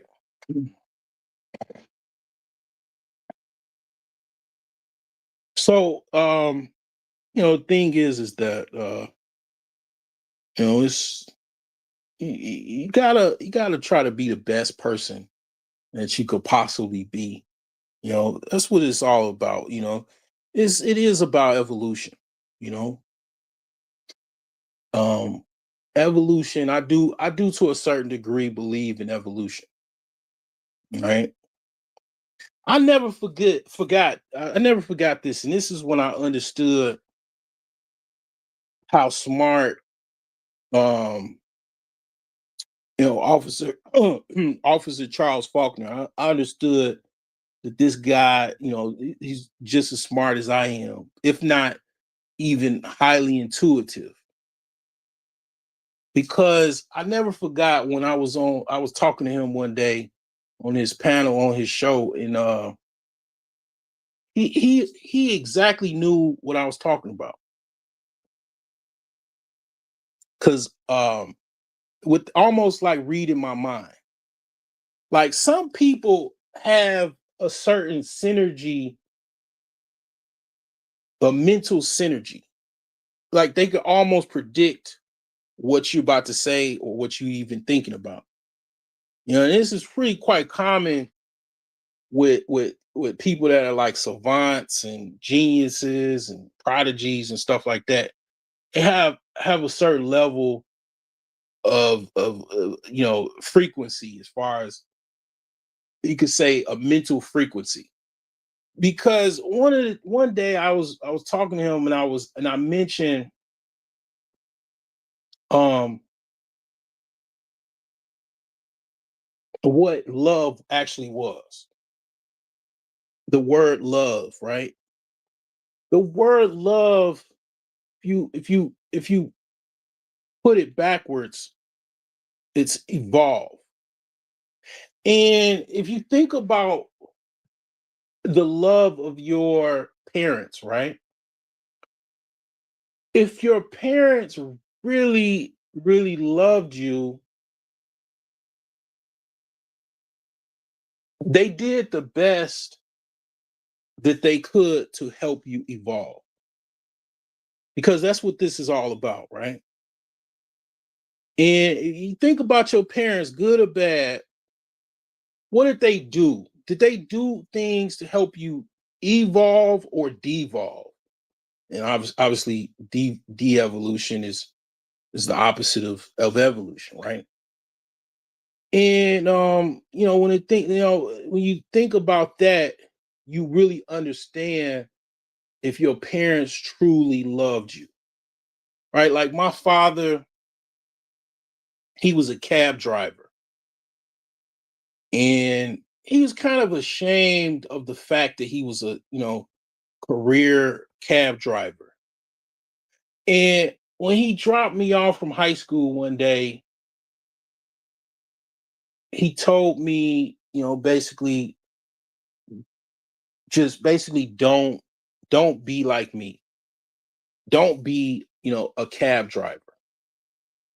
You know, I ended up you know, years later, you know, kind of falling on like kind of bad times. You know, um I had a Mustang and had an accident. So you know, I just like quit my job, had an accident in my Mustang. It was in a body shop. And my mother gave me some money. It's like, you know, here's some money. You get a car. I don't know what you want to do. Here's, you know, here you go. I think she gave me like $500 or $600, something like that. And I needed some, you know, I needed a job. I needed a car at the same time. So I was like, you know what? Let me just drive a cab.